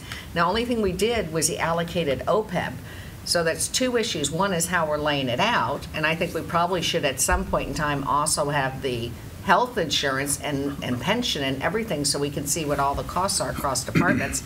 The other thing is how we're going to fund it. So I think whether we present it allocated here or not, and the other thing you're mentioning is, well, maybe we should have it one place so we can cut the whole package, and we'll cut OPEB to make up for our increased costs in health care. I don't know if that's going to be the answer to that, and it's going to be a decision that we're going to have to decide on where our resources are going to be going in the future and what we're going to be paying. I think that what we're heading towards is with OPEB is, I think we were talking about, we've created a trust, and now we're going to be talking about whether we're going to be making that separate and doing investments, because some people are investing with their trusts, which is what we're not allowed to do according to our investment policies with other funds. So, but I still think, we directed them to do the allocation per department, and I still support the allocation's important. I'm not arguing with the allocation per department. I wanted to ask Stephen a question. So, Stephen, so we look at what we're going to, and Paul, if we put what we're going to put out for OPEB this year, if we was to break that down to percentage, like the school, certain percentage, DPW per department. Could we start to do that? Would that? Yeah. I'll just say two things. That when we present the warrant and the budget at town meeting, a lot of this is broken down by department. So when you see general fund, you're going to see what the operating costs are, the direct operating costs as you see them presented here. But underneath that, you are also going to see what their allocation is for health insurance, life insurance, if they have any kind of debt service for DPW. All that is included in the warrant presentation. I'd have to go back and look specifically to see if we do OPEB.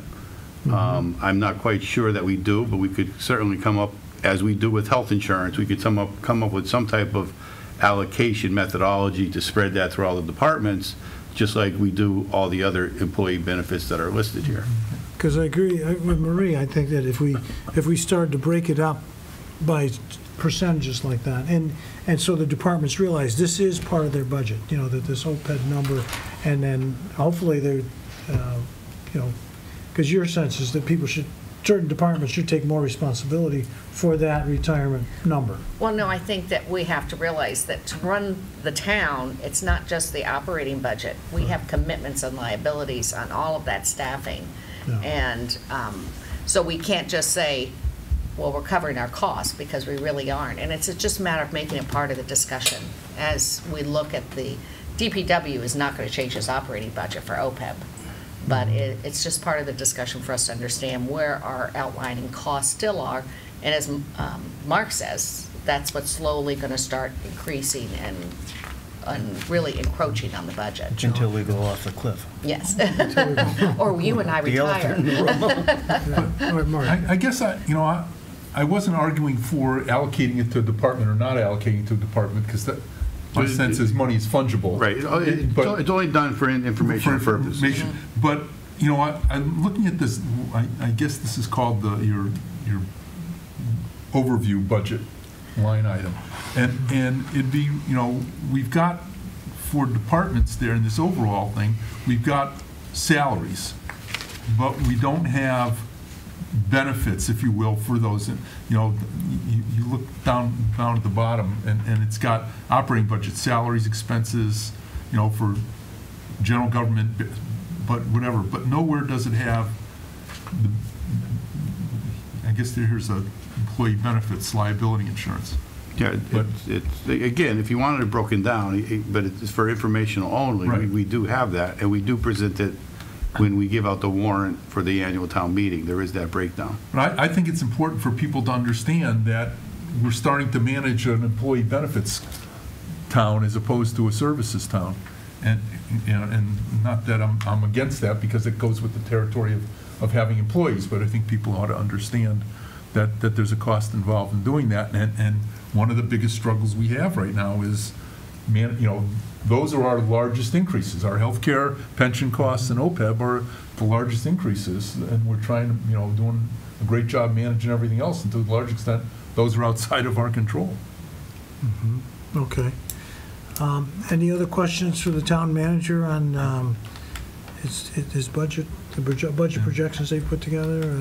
Yes. Yeah, just to build on to Mark's comment, I think it is largely beyond our control, and we are a part of systems for both healthcare and pension.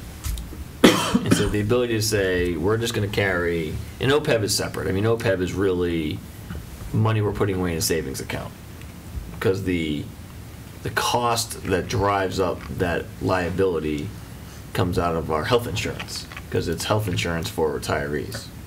So the part of it so the OPEB contribution is really contributions for what has been determined to be an unfunded liability.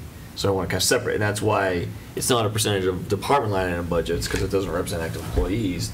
It's a percentage, and we're recommending a change to it, but it's basically a percentage of revenue. So you're allocating something to it every single year, but I want to make sure it's not like an active benefit. Like we don't get active employees don't get an OPEB benefit. So it's not really in that suite of benefits you're talking about. It's something we do extra to offset an arrearage that GASB has determined that we have. Yeah.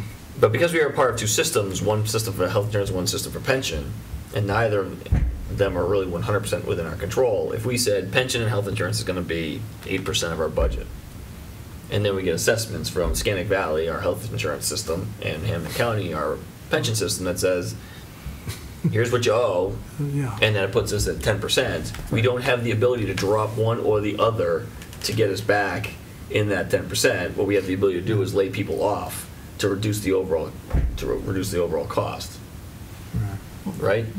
Well, but why don't we have the ability to say, you know, it's important to have the employees we have, and therefore, if that's going up 10%, we may have to reduce our contributions to OPEB or our contributions somewhere else. You could reduce it to OPEB, because that's one that you do In have theory, in we could your also control. pave 3 less streets if we wanted to, in theory. Right, but OPEB isn't in the Richard's bucket. not here tonight, I mean, so I can OPEB get is away not with it. really. OPEB's not in the bucket of benefits you're talking about in a meaningful way. Or it's in the same bucket as everything. Right, money's fungible. Right. What I was hearing you saying is, if health insurance goes up, we should drop one of the other benefits. We wouldn't have that option with pension and health insurance where we get assessed. And so we can reduce payroll, which means reduce the number of employees to get under the number. But you're right, it's pave less streets, reduce OPEB contribution, which would then drive up, eventually will have the effect of driving up borrowing costs because we won't have the contributions offsetting liability. I mean, we go through this every year. So I hear what you're saying. I wish it were so, where we had the ability to kind of fluctuate or balance out that line item, because it is the most. I mean, we were looking great on the budget until we got Scannick Valley's number, and that took some arm twisting to get that to where it was compared to what was being proposed. And so we had to. We had already written the modifications for the capital and OPEB policies before we knew the Scannick Valley number, because we just felt like they were the right thing to do because it's the policies that become, if you will, the battleground each year on what is discretionary. But we thought it made sense to adjust them now, even though we were still on target for the budget. Fortunately, you know, in presenting that, it was used to offset some of the increase in the Scannick Valley number that we got. But again, it's all the whole. You know, the whole budget is a trade-off of one way or the other. And I guess I guess I will repeat myself. The thing I think that distinguishes FY19 is that, by and large, for the first time that since I've been here, both the school committee and the select board are saying out loud in their meetings during their budget consideration, this is really important for us to be able to sustain our services, but also, you know, manage our levy. And I think that the fact that it's two sides of the coin in agreement is powerful. Yeah, and it's taken a long time to get to that point. Maria, do you have another? Yeah, I have 3 questions, I guess, for Stephen. One is the FTEs, like I asked Marty last year compared to this year. Are we up, down, neutral? I think Full-time benefited It positions. would be neutral with benefit and maybe down 1 because of the assessors. Right. Okay. So, and we're down 1, as you know, we're still kind of on a trial basis with the contracted employee. So we would be down 1. The fire department is just continuing their reorganization plan that was really kind of codified in the FY18 budget. Yeah. And so all those new hires will be made in FY18 in accordance with the budget. I'm not aware of anything that we're adding for full-time positions. I don't think we even got really a request for that. If we did, we didn't. And certainly not any part-time positions either. So we went up 2 in the fire department last year? 2. We staggered 2. 1 was hired in September and 1 is to be hired in April. Okay. But, you know, from if you took the snapshot of April, it's the exact same number that will go into FY19.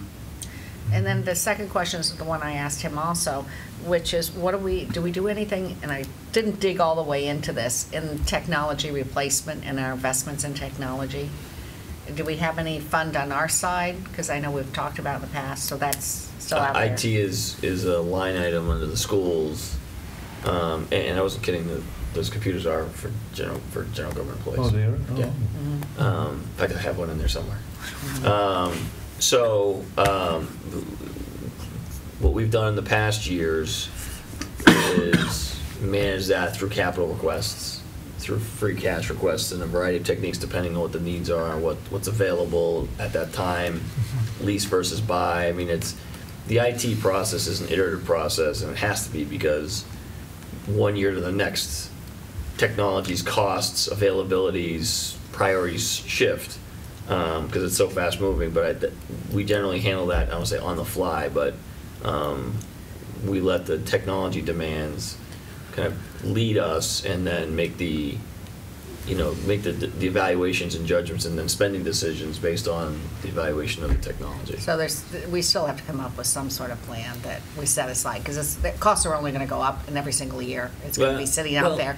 I know capital. I don't know about that. I don't know the costs are always going to go up, because the technology you get today is going to be cheaper next year. Yeah, but we always want the new stuff. We're not going to take it 2 or 3 years ago. That's. Yeah, I mean, it's like to say it's always going to be chasing. The select board adopted a policy that, we want to run Windows 95, and that's just what we're going to run. Shame on us. That's what we're going to run. Windows 95. That's our suite. We're doing that, and then all of a sudden here you are, and you can't even get hardware to. You really haven't helped yourself. The one thing I'll say is, with technology, the IT department, the superintendent, ourselves, we are always looking for the best value.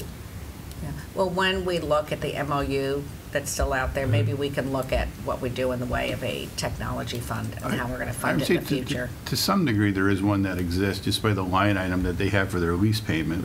So in year 5, when that lease payment is done, it's a prime time to go out and start the whole process all over again. Which we just did last year. Which we just did start last year. Okay. So there is something it's in their budget, but again, it's an lease, a payment at this point in time. And then I guess I'll emphasize, we haven't really invested anything more in safety or training this year over last year's budget, have we? Because I was looking at No, and you made the 4,000, comment 5,000. about, I don't recall resources being an issue for safety or training or safety equipment. That's a priority in our budget. And so the Maya, and Paul, correct me if I'm wrong, basically the Maya grants reimburse the general fund, or is it a special revenue? The Maya dividends will go into the general fund, but they also have the Maya credits and rewards that can be set aside for loss prevention and that type of equipment or programs. But I want to clarify, we got those dividends because of all the training. So to say, if we... Yeah, but in other words, we can always improve. I know you we're can say doing that about well. anything. We could always, you could say that about anything. I'm asking you, from last year's budget to this year's budget, there's been no increase in that line item. I don't think there's been any increase in the line item. I think what we have done is we've used the Maya grants, which are up to $10,000 for certain products. As you know, I think the Maya grants were bought for the CO2 detectors in the police vehicles when that issue came up. I believe the water and sewer department, those who run the sewer vac, have special pieces to protect their ears and still be able to do communication, so they don't go deaf because they're so close to that loud engine running and everything like that.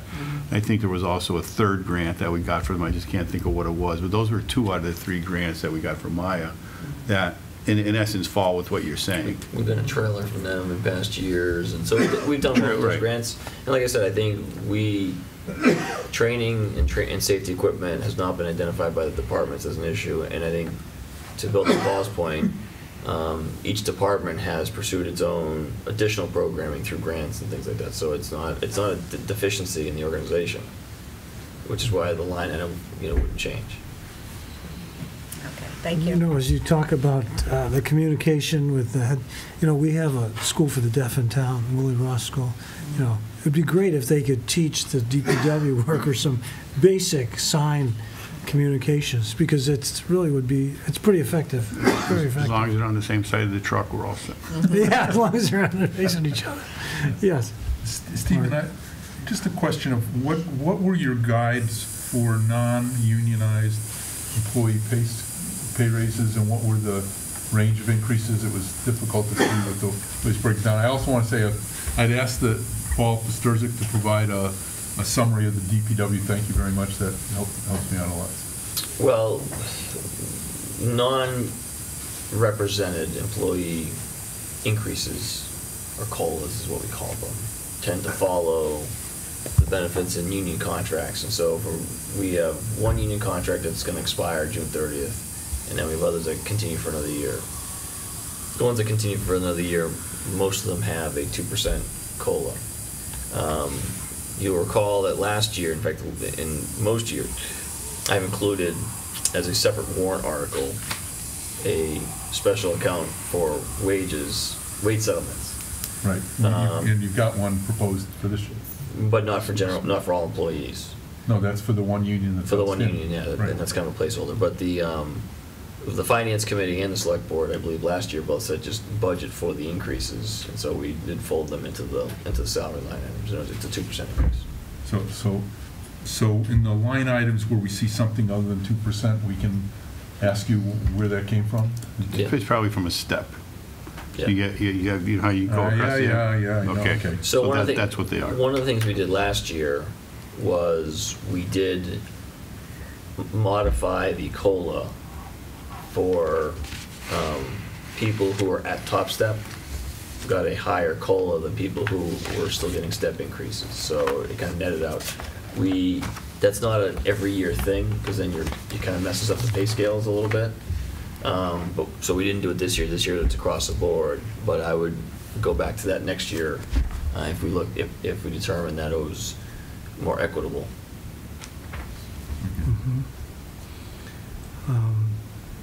That sounds great, you know, having a higher COLA for if you're at the top step. Because you want to, people want to feel good about their job.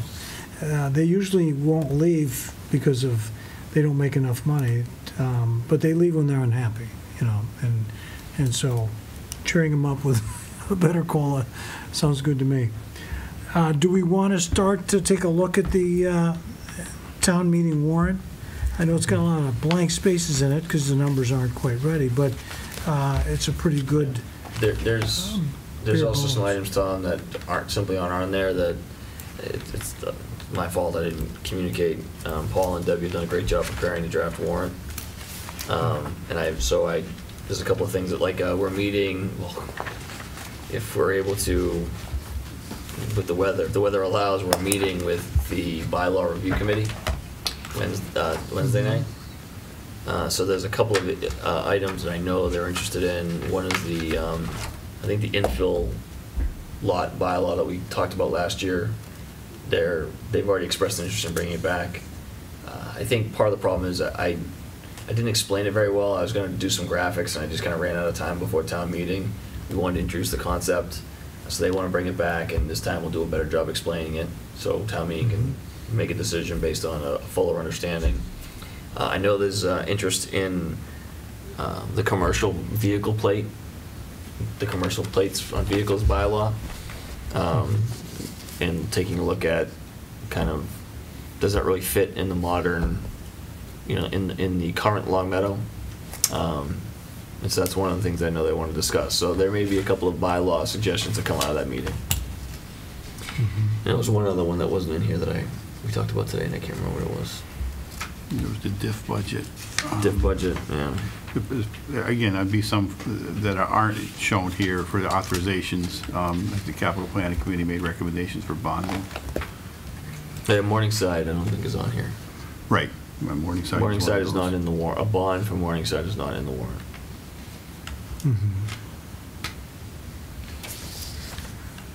All right, so as we look at this warrant, I don't know if people have any questions or comments on what we have to this point. So one more thing I just want to throw out, Tom. Yes. One of the things in the stormwater bylaw is that we owe you a stormwater fee credit policy or abatement policy, predominantly for non-residential, but for certain eligible residents, TS, not ENCE, basically following along the same abatement or discount programs that we have that are currently in place for seniors, veterans, you know, those types of population groups. The parameters are already established under either state or other local bylaws, and so we would mimic those. That policy recommendation is nearly complete, and it will be on an agenda either next week or for the 19th, so that can be kind of incorporated into the overall budget, and you'll know that when you approve the budget with the stormwater utility fees that the policies are there. Oh, good. That got by us, huh? All right, Mark. When I was reading through these, there's a proposed Article 19 that says, see if the town, it's from community preservation, and see if they'll fund a Wolf Swamp Field Ring Road. It says, you know, up for an amount of up to $100,000. It says, this project provides partial funding as part of a long-term plan to improve traffic and, you know, on and on and on. I would like to ask that we go back to the CPC or whoever, or maybe it's the Parks and Rec Department, and put in the explanation what we currently anticipate the entire project's going to be. I think it's important if people are asking to fund a portion of the project, they understand, is that $100,000 toward $200,000 or $100,000 toward $25 million? You know, just as part of the explanation. And we had, there's like 3 different plans too, right? Well, options, yeah. But we end up a lot of times, you know, Bill, with part 1, part 2, part 3, part 4, you know, and some people say, hey, if I'd known this was going to be a $5 million project, I might have not have gotten started on the thing. Or maybe they would have, but. I think that there are certain projects that they were going to, no matter what. It was more, I think, for the CPA, I'm not going to speak for them, but the feedback I received when I presented this project was that between the CPA and the park board and some of the sports leagues and associations, there's definitely a commitment to make improvements at Wolf Swamp Fields. We were thinking the ring road was, I think I sent this stuff in a previous town manager's report, but we were thinking the ring road was on the order of like 150 grand. We since went out and had a civil engineer who specializes in fields do a couple of different layout options, and now it's, you know, north of 250 to 300,000 to do the parking and everything else. We're actually meeting this week internally to kind of review those options and kind of pick a final recommendation. But CPA basically acknowledged that they couldn't fund a whole project even at 150, plus the irrigation, which was a citizen's application that, you know, I think we all support the idea of doing. You know, the town's #1 goal was to improve traffic and safety as step 1. The citizens want to improve the grass. You know, I think that would have been maybe step 2 for us, but if the CPA is into inching both projects along simultaneously, we're supportive of that as well. You know, it's unlikely you'll see any of this work in FY19. It's, again, the tennis court, the Blinn Tennis Courts is the model. That was funded multiple years before the project was finally designed and went out to bid. I think that's the approach they want to take with Wolf Swamp Fields. But Mark, your point is very well taken. The community should get some sense, at least in FY19 dollars, what we expect the goal line to be. And I know we'll have that. Marie, please. Oh, sorry. I know we'll have that at least on the road and parking. The irrigation is not our Right, but that's deal. all this is for, is road and parking. Right, but the one above it is for irrigation. Well, then let them and that's not our. I mean, we could probably figure it out, but I don't like co-opting citizen projects at this stage of the game. A couple of questions. Article 4, I'm not sure if that's what we were really talking about, streetlight purchase cost study. I think we were talking about a plan for the town of where we needed to have streetlights. We're talking about possibly just replacing the heads or purchase. This just sounds like it's going to be a repeat of what George Woodbury did. And I think it includes the economic analysis that George would do, and then also the work that you're describing. It's beyond just George. The work we did with George was really economic analysis and inventory based on what Eversource has in their records. I think the intent, based on our discussion, is to do more field work, do an inventory. In fact, we met with Eversource last Wednesday, to talk about streetlights and the new rate case and the tariff they have for the LEDs and kind of where they see things going. You know, not surprisingly, the net book value didn't go down. Shocking. And I don't have a written report on this. It's still somewhat, we're waiting on some feedback from them that I will report back to the select board. But basically, in kind of kicking this around, we talked about kind of doing a photometric study of the town. You know, you could do it electronically. Like they could enter their inventory, and I'm sure the software that exists. I know the software exists. They could take their inventory and a map of the town, and you could have kind of an on-paper photometric study. But then I also want them to maybe do a flyover or something at night to see the actual light canopy. And now the foliage is gonna come back before we get to it. I'm sure they'll diminish the returns, but they were open to the idea of doing that as a pilot project because I think one of the things they realize now is that the cone, or the, what they call it, the the illuminated area of an LED fixture is different than a metal halide or a high-pressure sodium. And so even they are saying you're going to get a different spread of light with these fixtures, and what's that going to look like? And so I said, hey, you could use us as a pilot project, which is code for you guys can pay for the study to come in here and look at what that analysis would look like in Long Meadow. This warrant article was put together before we had that discussion. I still think if, I know we're serious about it, I would still recommend keeping this in case the thing with Eversource doesn't pan out, because I do think that that line of analysis is important, because we have 1,500 streetlights. If we get a certain LED fixture and we only need 1,300 streetlights and they're a couple $1,000 a piece, that makes, because right now we're looking at our analysis is all based on one-for-one replacement. And it also may be, though, that we have 1,500 streetlights, and to maintain our light levels for both for safety and security, we need 1,600 streetlights. I mean, we just don't know the answer, because a lot of it's based on the type of fixture. And I think that's my concern, is that what we're writing here doesn't reflect everything that you're talking about doing. So I just say wordsmith a little better. Yeah, Maria, I was going to suggest more. some wordsmithing as a feasibility study for the design and purchase of revised streetlights. Yeah, that's it gives. I think it gives a better idea of what you're really doing.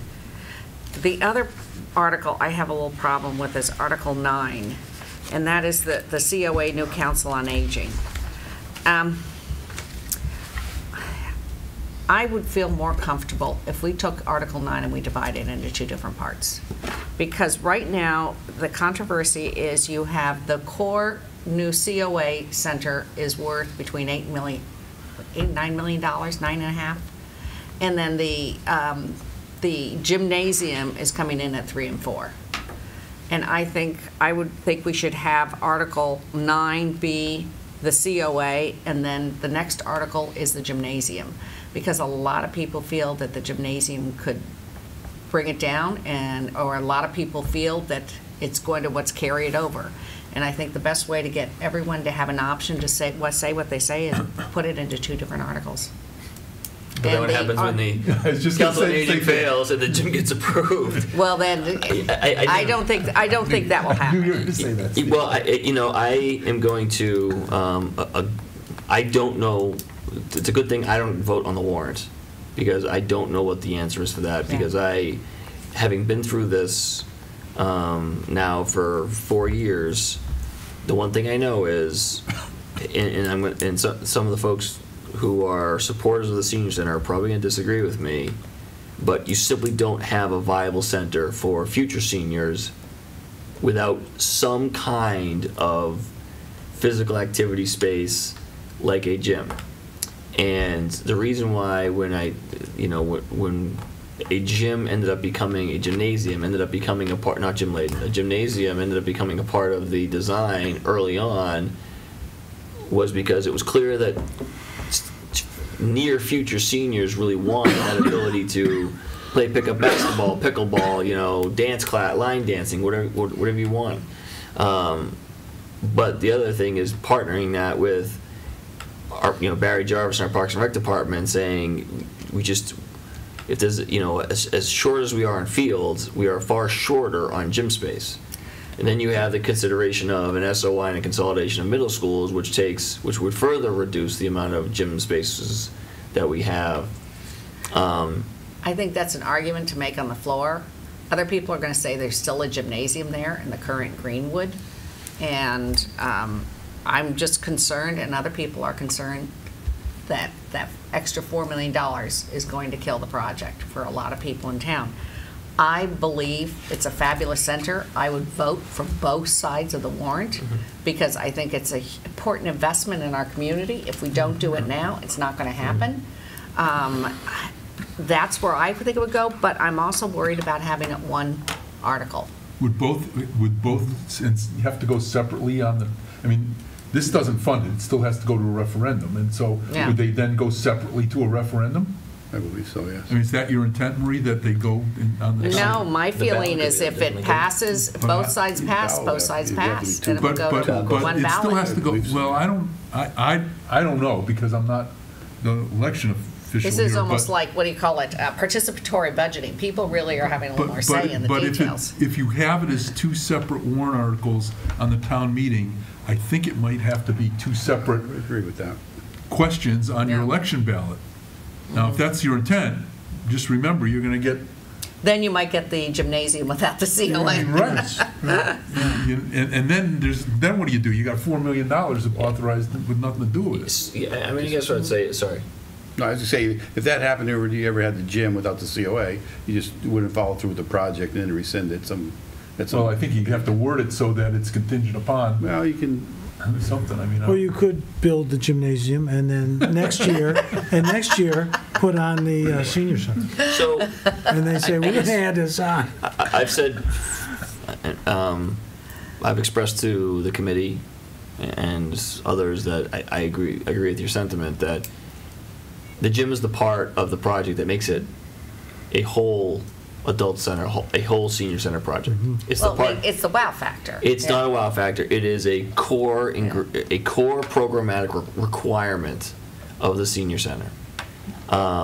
If we're gonna build a senior center for future seniors, which is what the discussion has been, the gymnasium is a core programmatic element. It is also the part that kind of puts it over the top in terms of the cost of it all. I just don't want it to be let's cut the gym because we really don't need it. It's just, like icing on the cake. It's a core programmatic requirement for a modern senior center, which is what I think we are endeavoring to propose. And again, I don't know what the answer is. I'm truthfully not indifferent, but I'm going to defer to the board. If you want to split it, you can split it. If you want to keep it together, you keep it together. I just want to make sure that you're making the decision based on what it actually is. It's not let's throw a gym on to make sports parents happy. That's a secondary thing.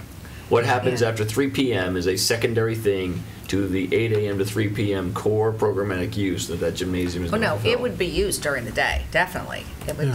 I would say there's classes, there's dance things, there's a lot of stuff that would be used. Can you give us a breakdown on what the costs would be on the taxes, the difference between the two?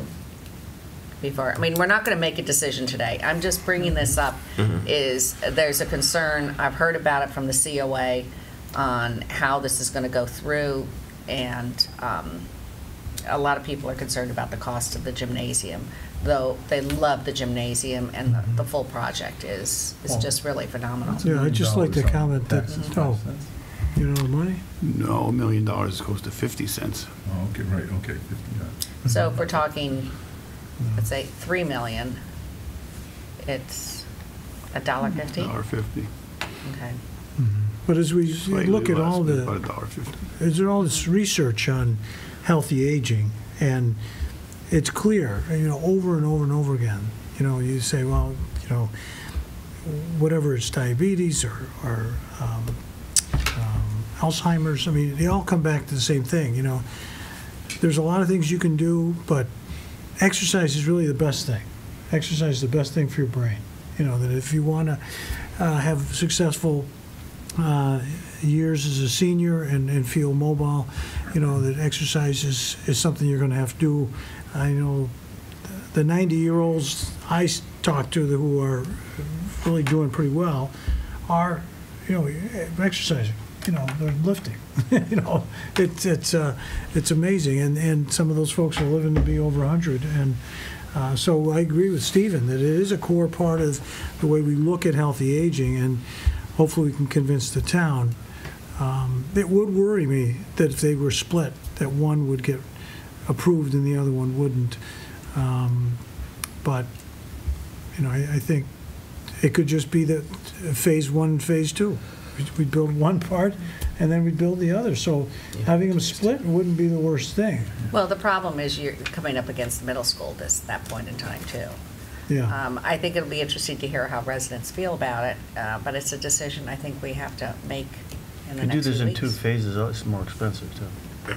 Yeah, well, as they said, phases, the basic costs of preparation of the ground makes the gymnasium a little cheaper to do now than to do later. It's more than that. It's mobilization and all the same contractors and everything else. It's definitely, now is it 10%, 20%? I don't know, but it's Yeah. definitely, plus escalation of materials, you know, and how often have we seen a phase 1, phase 2 project and phase 2 never? You got to remobilize, as you say. Yeah. People are now off-site, now they got to go You have schedule, to make bid the their whole own project. You have to schedule. bid the whole project again. So of the 14 million, so phase 1 would cost so much if they built the gym first, and then the senior, then adding on the senior center would probably cost 14 million. It's 14 million together, and separately, it's probably 16 million. Yeah. Okay. It could be right. Yeah, because they phase it in. Mhm. All right. I think it's a good discussion to have, though. Okay. Stephen, do you or Paul, do you know if we have, there's a couple citizens petitions here that have really goofy or not clear instructions. I understand the warrant is written the way the warrant was written and signed. We can't change the warrant, but is there any chance of, and I'll be glad to contact the people who were involved here, do they get a chance to change the Well, they can move on the floor. No, but they can say anything they want to, but I'm just thinking publishing underneath it, Oh. the explanation Oh, the probably explanations. isn't clear as Mike. I think we've, Did we ever determine whether, I think we've always just, even if legally it was permissible, I think traditionally the select board has stayed away from that because they are citizens petitions and don't want to be perceived. I will tell you that we did receive a message from the petitioner for the bags who requested to withdraw. But Ah. as we found out last time around, They can't. once it's certified, you cannot withdraw it. So they can withdraw it on the floor, but it's going to go out in the warrant. Even though we haven't voted on it or closed the warrant or anything? Once the signatures are certified, it is a petition. but even if we opened up the warrant, they can't withdraw? That's what town council has advised, and we went through this last year with a citizen's petition related to traffic signals, where the petitioner withdrew it on the floor because after the petition was submitted, they were advised that that work was already kind of in the offing, and they said, okay, well, I'll withdraw, and they couldn't until the floor. And then the other ones, I mean, if you guys want, it's your warrant, if you want to get in the business of adding your editorial comments to citizens petitions, have at it, but I wouldn't, Yeah. we haven't, I think for good reason. Okay. On Article 15, I think this is very exciting that they want these reusable molds to build picnic tables in the riverfront. And then, you know, we have another article for picnic tables in to put in Bliss Park. And will they be using the same molds in both of those? Will those, because they will, Bliss Park is Article 16. Yeah. It doesn't say. I don't know the answer to that. These aren't ours. Did You we don't know. ever Okay. get the list from, I went the week I was gone, did they send us what they approved and didn't approve? This is what they approved. But we didn't get Yes, the no. breakdown of the, okay, so I'll just ask Steve. I'm interested to hear So- what didn't pass, as well as what did pass. Yeah. And- I probably have that in my office. Yeah. There was Right. something that he sent before. Oh, I can could you look it up. send that on to us? Yeah, That'd be great. All right, and he's planning to have a representative next Monday. Oh, CPC's coming here? Yeah, Oh, okay. CPA. CPA. Yeah. That's Community CPC. preservation. Yeah, I know, but they're also called CPC. That's what threw me one year. Oh. Yeah. So Community they're- Preservation Committee for the Community Preservation Act. But I this guess would they be could call them great. CPAC, I would call them. But it'd be great. You wish. So I'm hoping, I mean, they should put in the article that we would have a riverfront party. I mean, once these picnic tables are there. Most I people would wouldn't argue know how that to that's find probably that. already happening during the good weather. Yeah. Paul, are you still tweaking some of them, Yeah, based on Wednesday, the snow removal budget? Well, yeah, I mean, the snow removal budget right now is 150 in the hole. I kind of just threw a high number in there to Okay. be safe. 2, 3, and 4, total 570. That's exactly what we basically have in free cash. So as much as I put 50 in Article 4, Article 3, I just put the difference in. So those will probably kind of change as time gets closer. How does that compare to last year?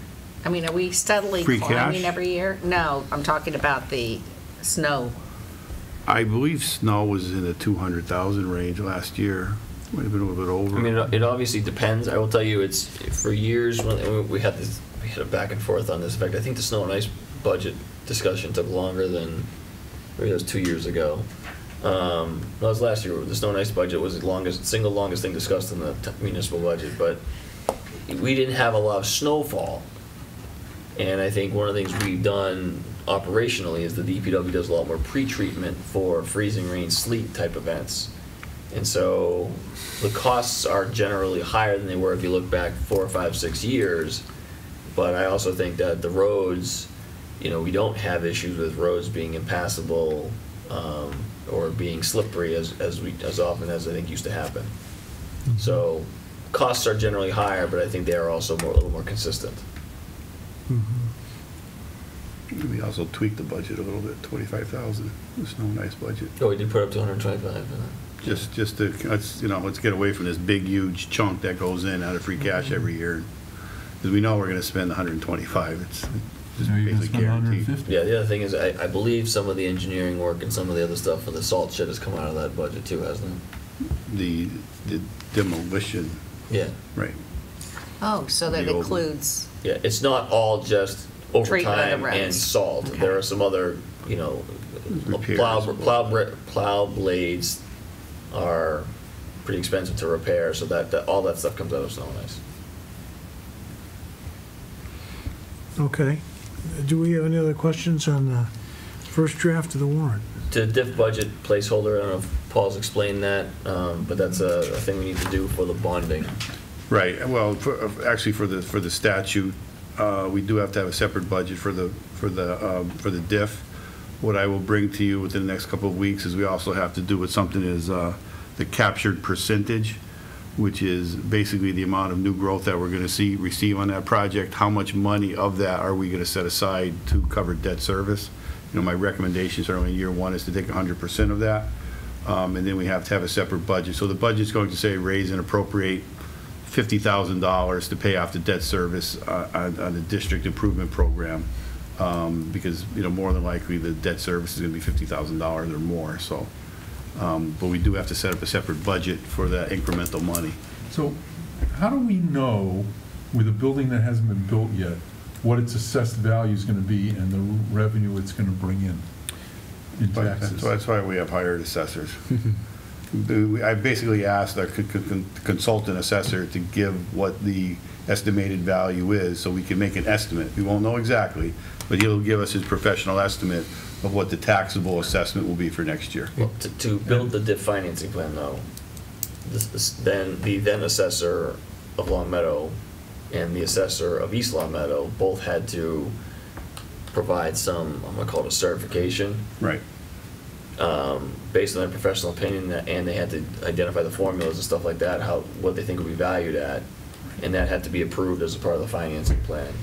As part for a finished product. For a finished product, yeah. So we had a discussion in the last meeting, you weren't here, Stephen, about how we wanted to finance the DPW building and whether you get the expenditures to meet the interest rate or you, pardon the expression, and manipulate the interest rate to match what your revenue is or what you want to spend. So, I mean, are we doing the same thing on the diff here? Essentially, because we haven't gone out and bonded that money yet. What comes first, the expenses of the diff or the known revenue? What do we know first? I think from the timetable standpoint, it'll work out well because we'll probably go out in next fiscal year. So we will not have that principal payment, because if I understand correctly, this project is to be fully operational by next fall. I believe the doors are opening. So the FY20, we would basically have the full benefit of all the taxes. But for FY19, if it's just a half a year's worth of interest, I believe that the captured growth that we get and the income that we get on that growth will be enough to cover that half a year's interest. So this also works just like the DPW. We said we wanted to graduate the income tax and manage it. We want to graduate, how this works too, and manage the debt service to equate to the revenue. Something about the assessment. In other towns where I've been involved in new construction, the new assessment is the cost of the project. Okay. If it costs like $18 million, it's assessed at $18 million. Okay, but, Which is a killer for, and that's why nobody builds anything in Right, Western I Mass. can understand that, but I guess, this first year, it's construction in progress. So I don't think we can Oh, right. fully assess them the first year, but certainly the second year, Oh, right, once yeah. it's done, absolutely. Yeah. For whatever, I think the last meeting, Andy and Mario were here, that project is within probably a few days or maybe a week or two from going out to bid. So, obviously, so then if we have an issue with the bids, we'll know before we bonded. Right, I'm just using that as an example. I mean, does the revenue drive what you're willing to pay for the expenses, or does? I think the cheapest interest rate is what drives all the decision making. Well, but that's not, what I think we determined is, it's not just the interest rate, it's how you structure those interest payments. Right. That's true. And so, not that we can do anything we want to, but there's some latitude. Right, I think FY20 is the first year we'll have the full benefit of that increment. So the first year, it's going to be a smaller amount. So, yeah, the income is driving basically the debt service in this particular case. Marie? In regards to the OPEB trust, was there next step that we actually have to take in front of town meeting to be able to go forward in that I'd have to go model? back and look to see if town meeting gets involved or it's just this board. There has to be a trustee or a group of trustees.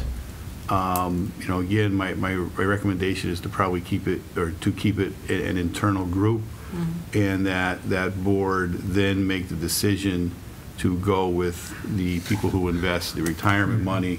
They're professionals. It's not an outside consultant or anything like that, to move that money over there. And it would just be so much easier, instead of having another board of 6 or 7 trustees, of professional advisors in town who are donating their time and all have different ideas. Give it to the GIC or... We'll give it to PARAC. We'll give it to PARAC. Well, like I said, all that would take is again, we would have to put together a trustee or a board of trustees in order to make that decision. Yeah, would you let me know if we are going to need to do that in front of town meeting or not? Yeah, I can check. It's either town meeting or here. I do have to work with the auditor to make sure. Yeah, I thought that the thing said that the select board appoints the trust. I don't know. Yeah. I'll find out. And we're all set up for the COA revolving account. There's Yeah, nothing else. that's at the end here. That's in there, and there's nothing else we have to do with that other than get it through town meeting. Oh, yeah, it's a 2-part Article 22 and 21, so if those go through, we're all set to fully operational July 1st with that. Great. Yeah, and just sorry.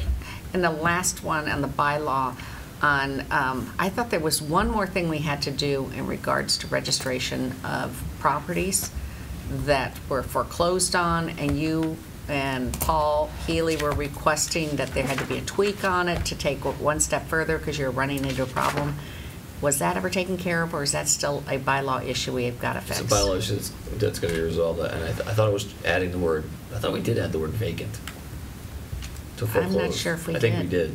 Could you just check and make sure there's nothing else missing on that with Paul? Okay. Yeah. And you said you have a bylaw meeting Wednesday night? Yeah. Because there's planning board Wednesday night too, right? That's correct. Okay. Yeah.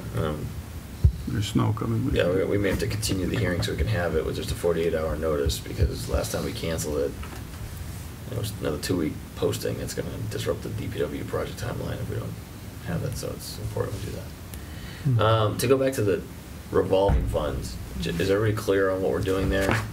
We collect revenues for the meals, for trips, for programs. It goes into Filoca's trust fund, mostly because that's how it's always been. Filoca does offset some of those costs, but I think there's been kind of a growing mutual understanding between Council on Aging, the town department, and Filoca that really the town should be the one in control of all of that, and then Filoca can continue to do their fundraising, operate their gift shop, and then support on a as-needed, less structural basis the needs of the seniors versus being a part, like a fiduciary part of our meals program, and get away from that model and have the town fund all of that. Do I accurately describe that? Yeah, and again, I think there were some compliance matters too, that just to get it out of their hands.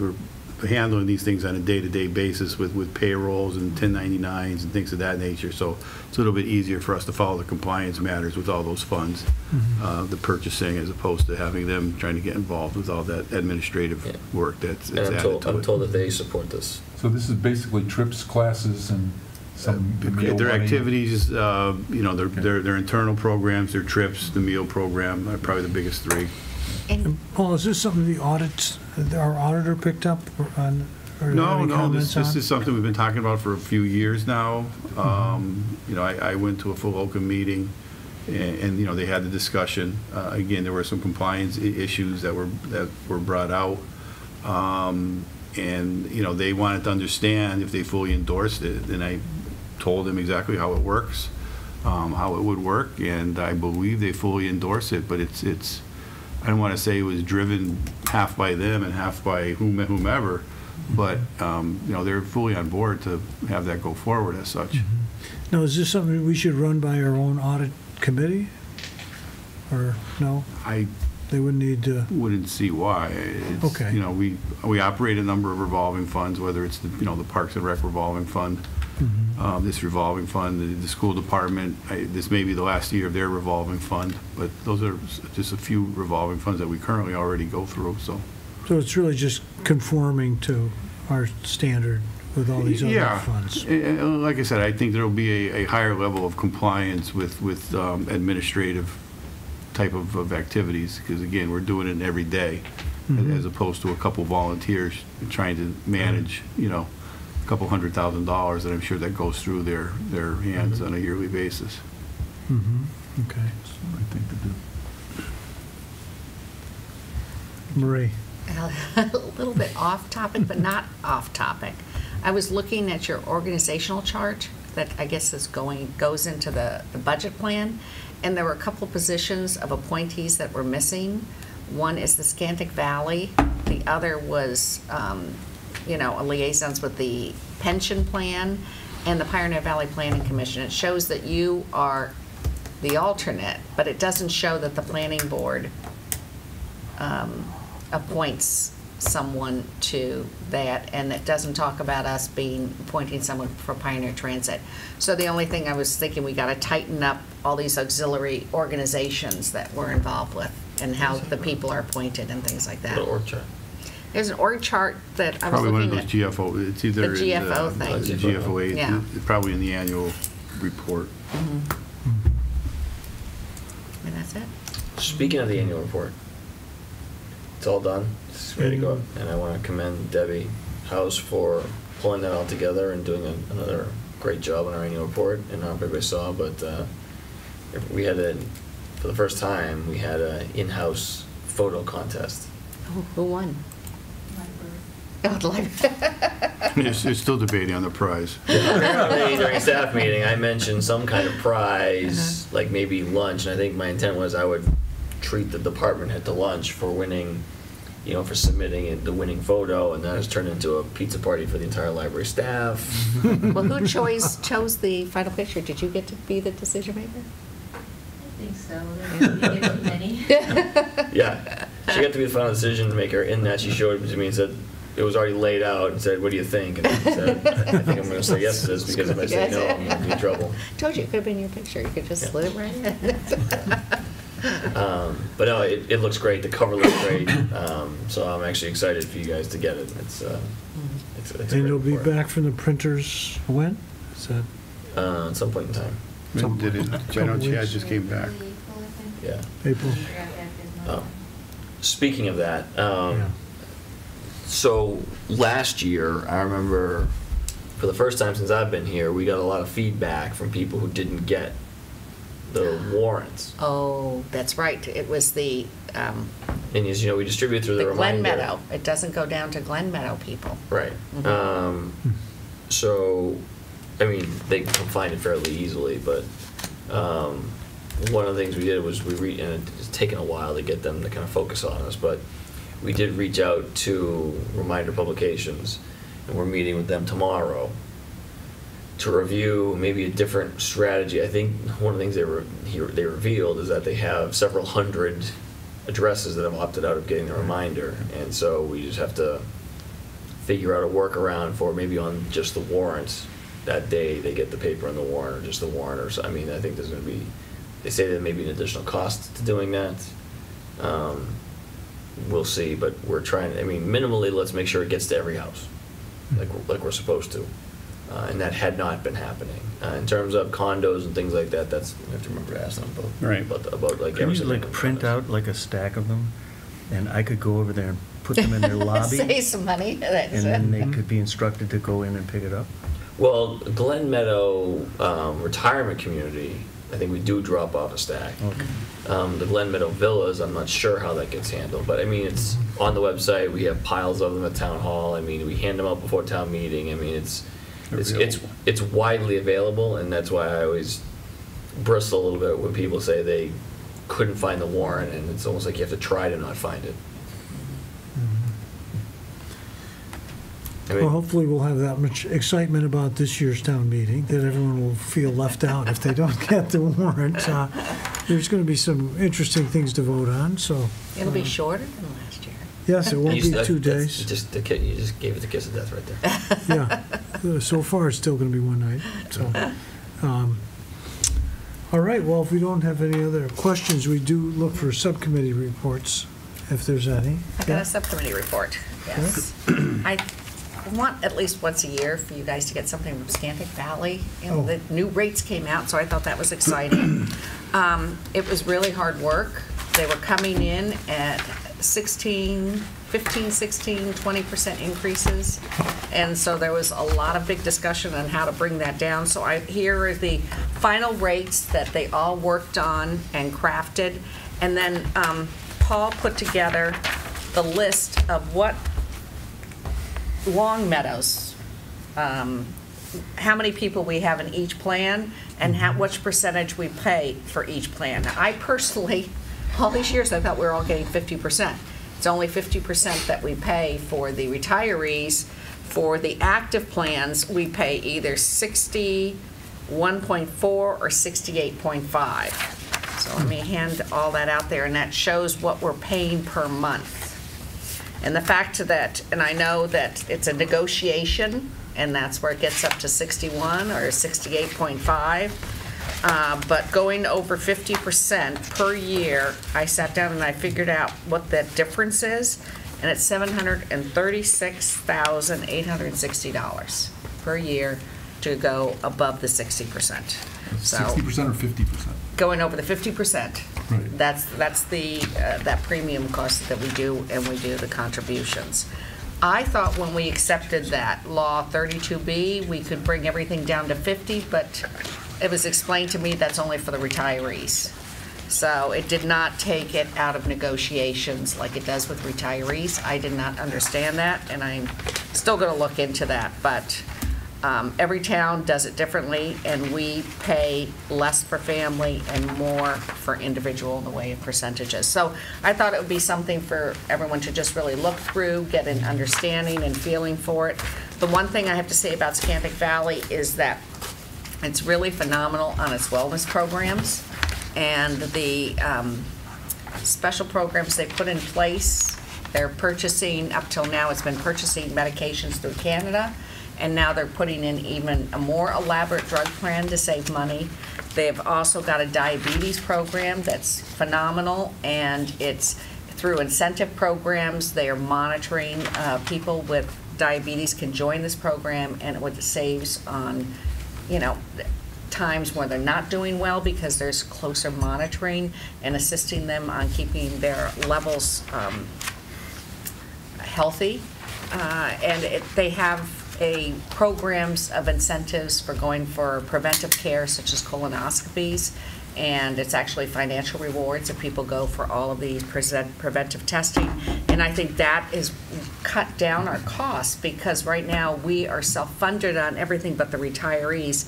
So we have to really, the healthier our employees and our members are, the more money we save in the plans and the more we can keep the costs down. But we're, just like every other town, we're struggling with the cost of the medical care, and it's going up every single year. And all the plans came up to 4.4%, And the only reason I think we're going up to 7% or something is you've got to look at what percentage we're paying and also what plans people choose from. Because not all the plans were coming in at 4.4, that's just the average. And with these numbers will change when people sign up for their health care in April, after the April fair. And then also the retirees, they sign up in January. It's a different time period. So it's a moving target, but Paul's really good at maintaining the records and giving us good projections on where healthcare is going. It's your fault. It's your fault. It's my fault? It's your fault. Everything's my fault. I think one of the factors that Paul, again, who, like I said, knows more about this than I could ever learn in 100 lifetimes, pointed out is we've been pretty consistent to recommend to people the lower cost plan versus Health New England versus Blue Cross Blue Shield, and that has led to a significant migration of people to Health New England. But they went up 7% this year. Right, because they're covering more people. That means more people are getting sick. That means the experience model is getting higher, and therefore their costs go up at a higher percentage because we've done such a good job pushing people, not pushing, but advising people that that's a cost-effective option for them. So part of that is we've been successful pushing people away from the more costly options into the more economical options. And that's had the effect of now some of those people have gotten sick, and that's driven the cost up. Yeah, but still 7% is cheaper than, 7% increase in Health New England is still substantially cheaper than Blue Cross Blue Shield. So it's still the less expensive plan. Right. It went up 7%. One of the reasons it went up 7% is they realized Blue Cross Blue Shield is charging substantially more for their administrative fee. And they were saying, hey, we've been keeping it low all this time. We want to bring it at least closer to Blue Cross Blue Shield. So as you'll see, Blue Cross Blue Shield is substantially more expensive, and the Blue Cross Elect, which is our only, what is it called, indemnity plan, something? Yeah. Is very expensive. The Blue Care Elect Preferred. Yeah. And that's where we have our retirees who live out of state that are less than 65 years old are planting themselves in there, and it's always been a issue that I've been very upset about over the years. Which translates into a legal obligation to provide that option. No, I do not believe that, but we'll talk offline because I've looked at the law and no one has been able to tell me where there's that obligation because other towns are actually allowing the employees to contract with local insurance agents. So that's still something that I think we have to keep banging on because monthly funding for that is, how much is that for our town? The monthly funding, it's gone down, is $5,000 a month for those plans, I think, for 4 people. Oh, no, the town's side is $2,712. 2,700. For 4 individual plans. All right, so it'll be fun reading for you guys later. Great, yes. And the other thing is that, when we look at healthy living, for folks on the outside who are watching, the town regularly has health and wellness activities. They send out emails and for the folks working for the town to be mindful of their health and to learn, and then they have, and most of those activities are free, so that's a pretty good deal. All right, any other subcommittee reports? Well, I guess that brings us to that part that everyone's so sad about. A motion to adjourn? So moved. Second? Okay. All those in favor? All right. Thank you for joining us. Good night. We'll be back next, I don't know if we'll be on TV next Monday for this budget forum. Will that be televised? I do not know. Okay. Well, it should be, and we will be here. Thank you. Good night.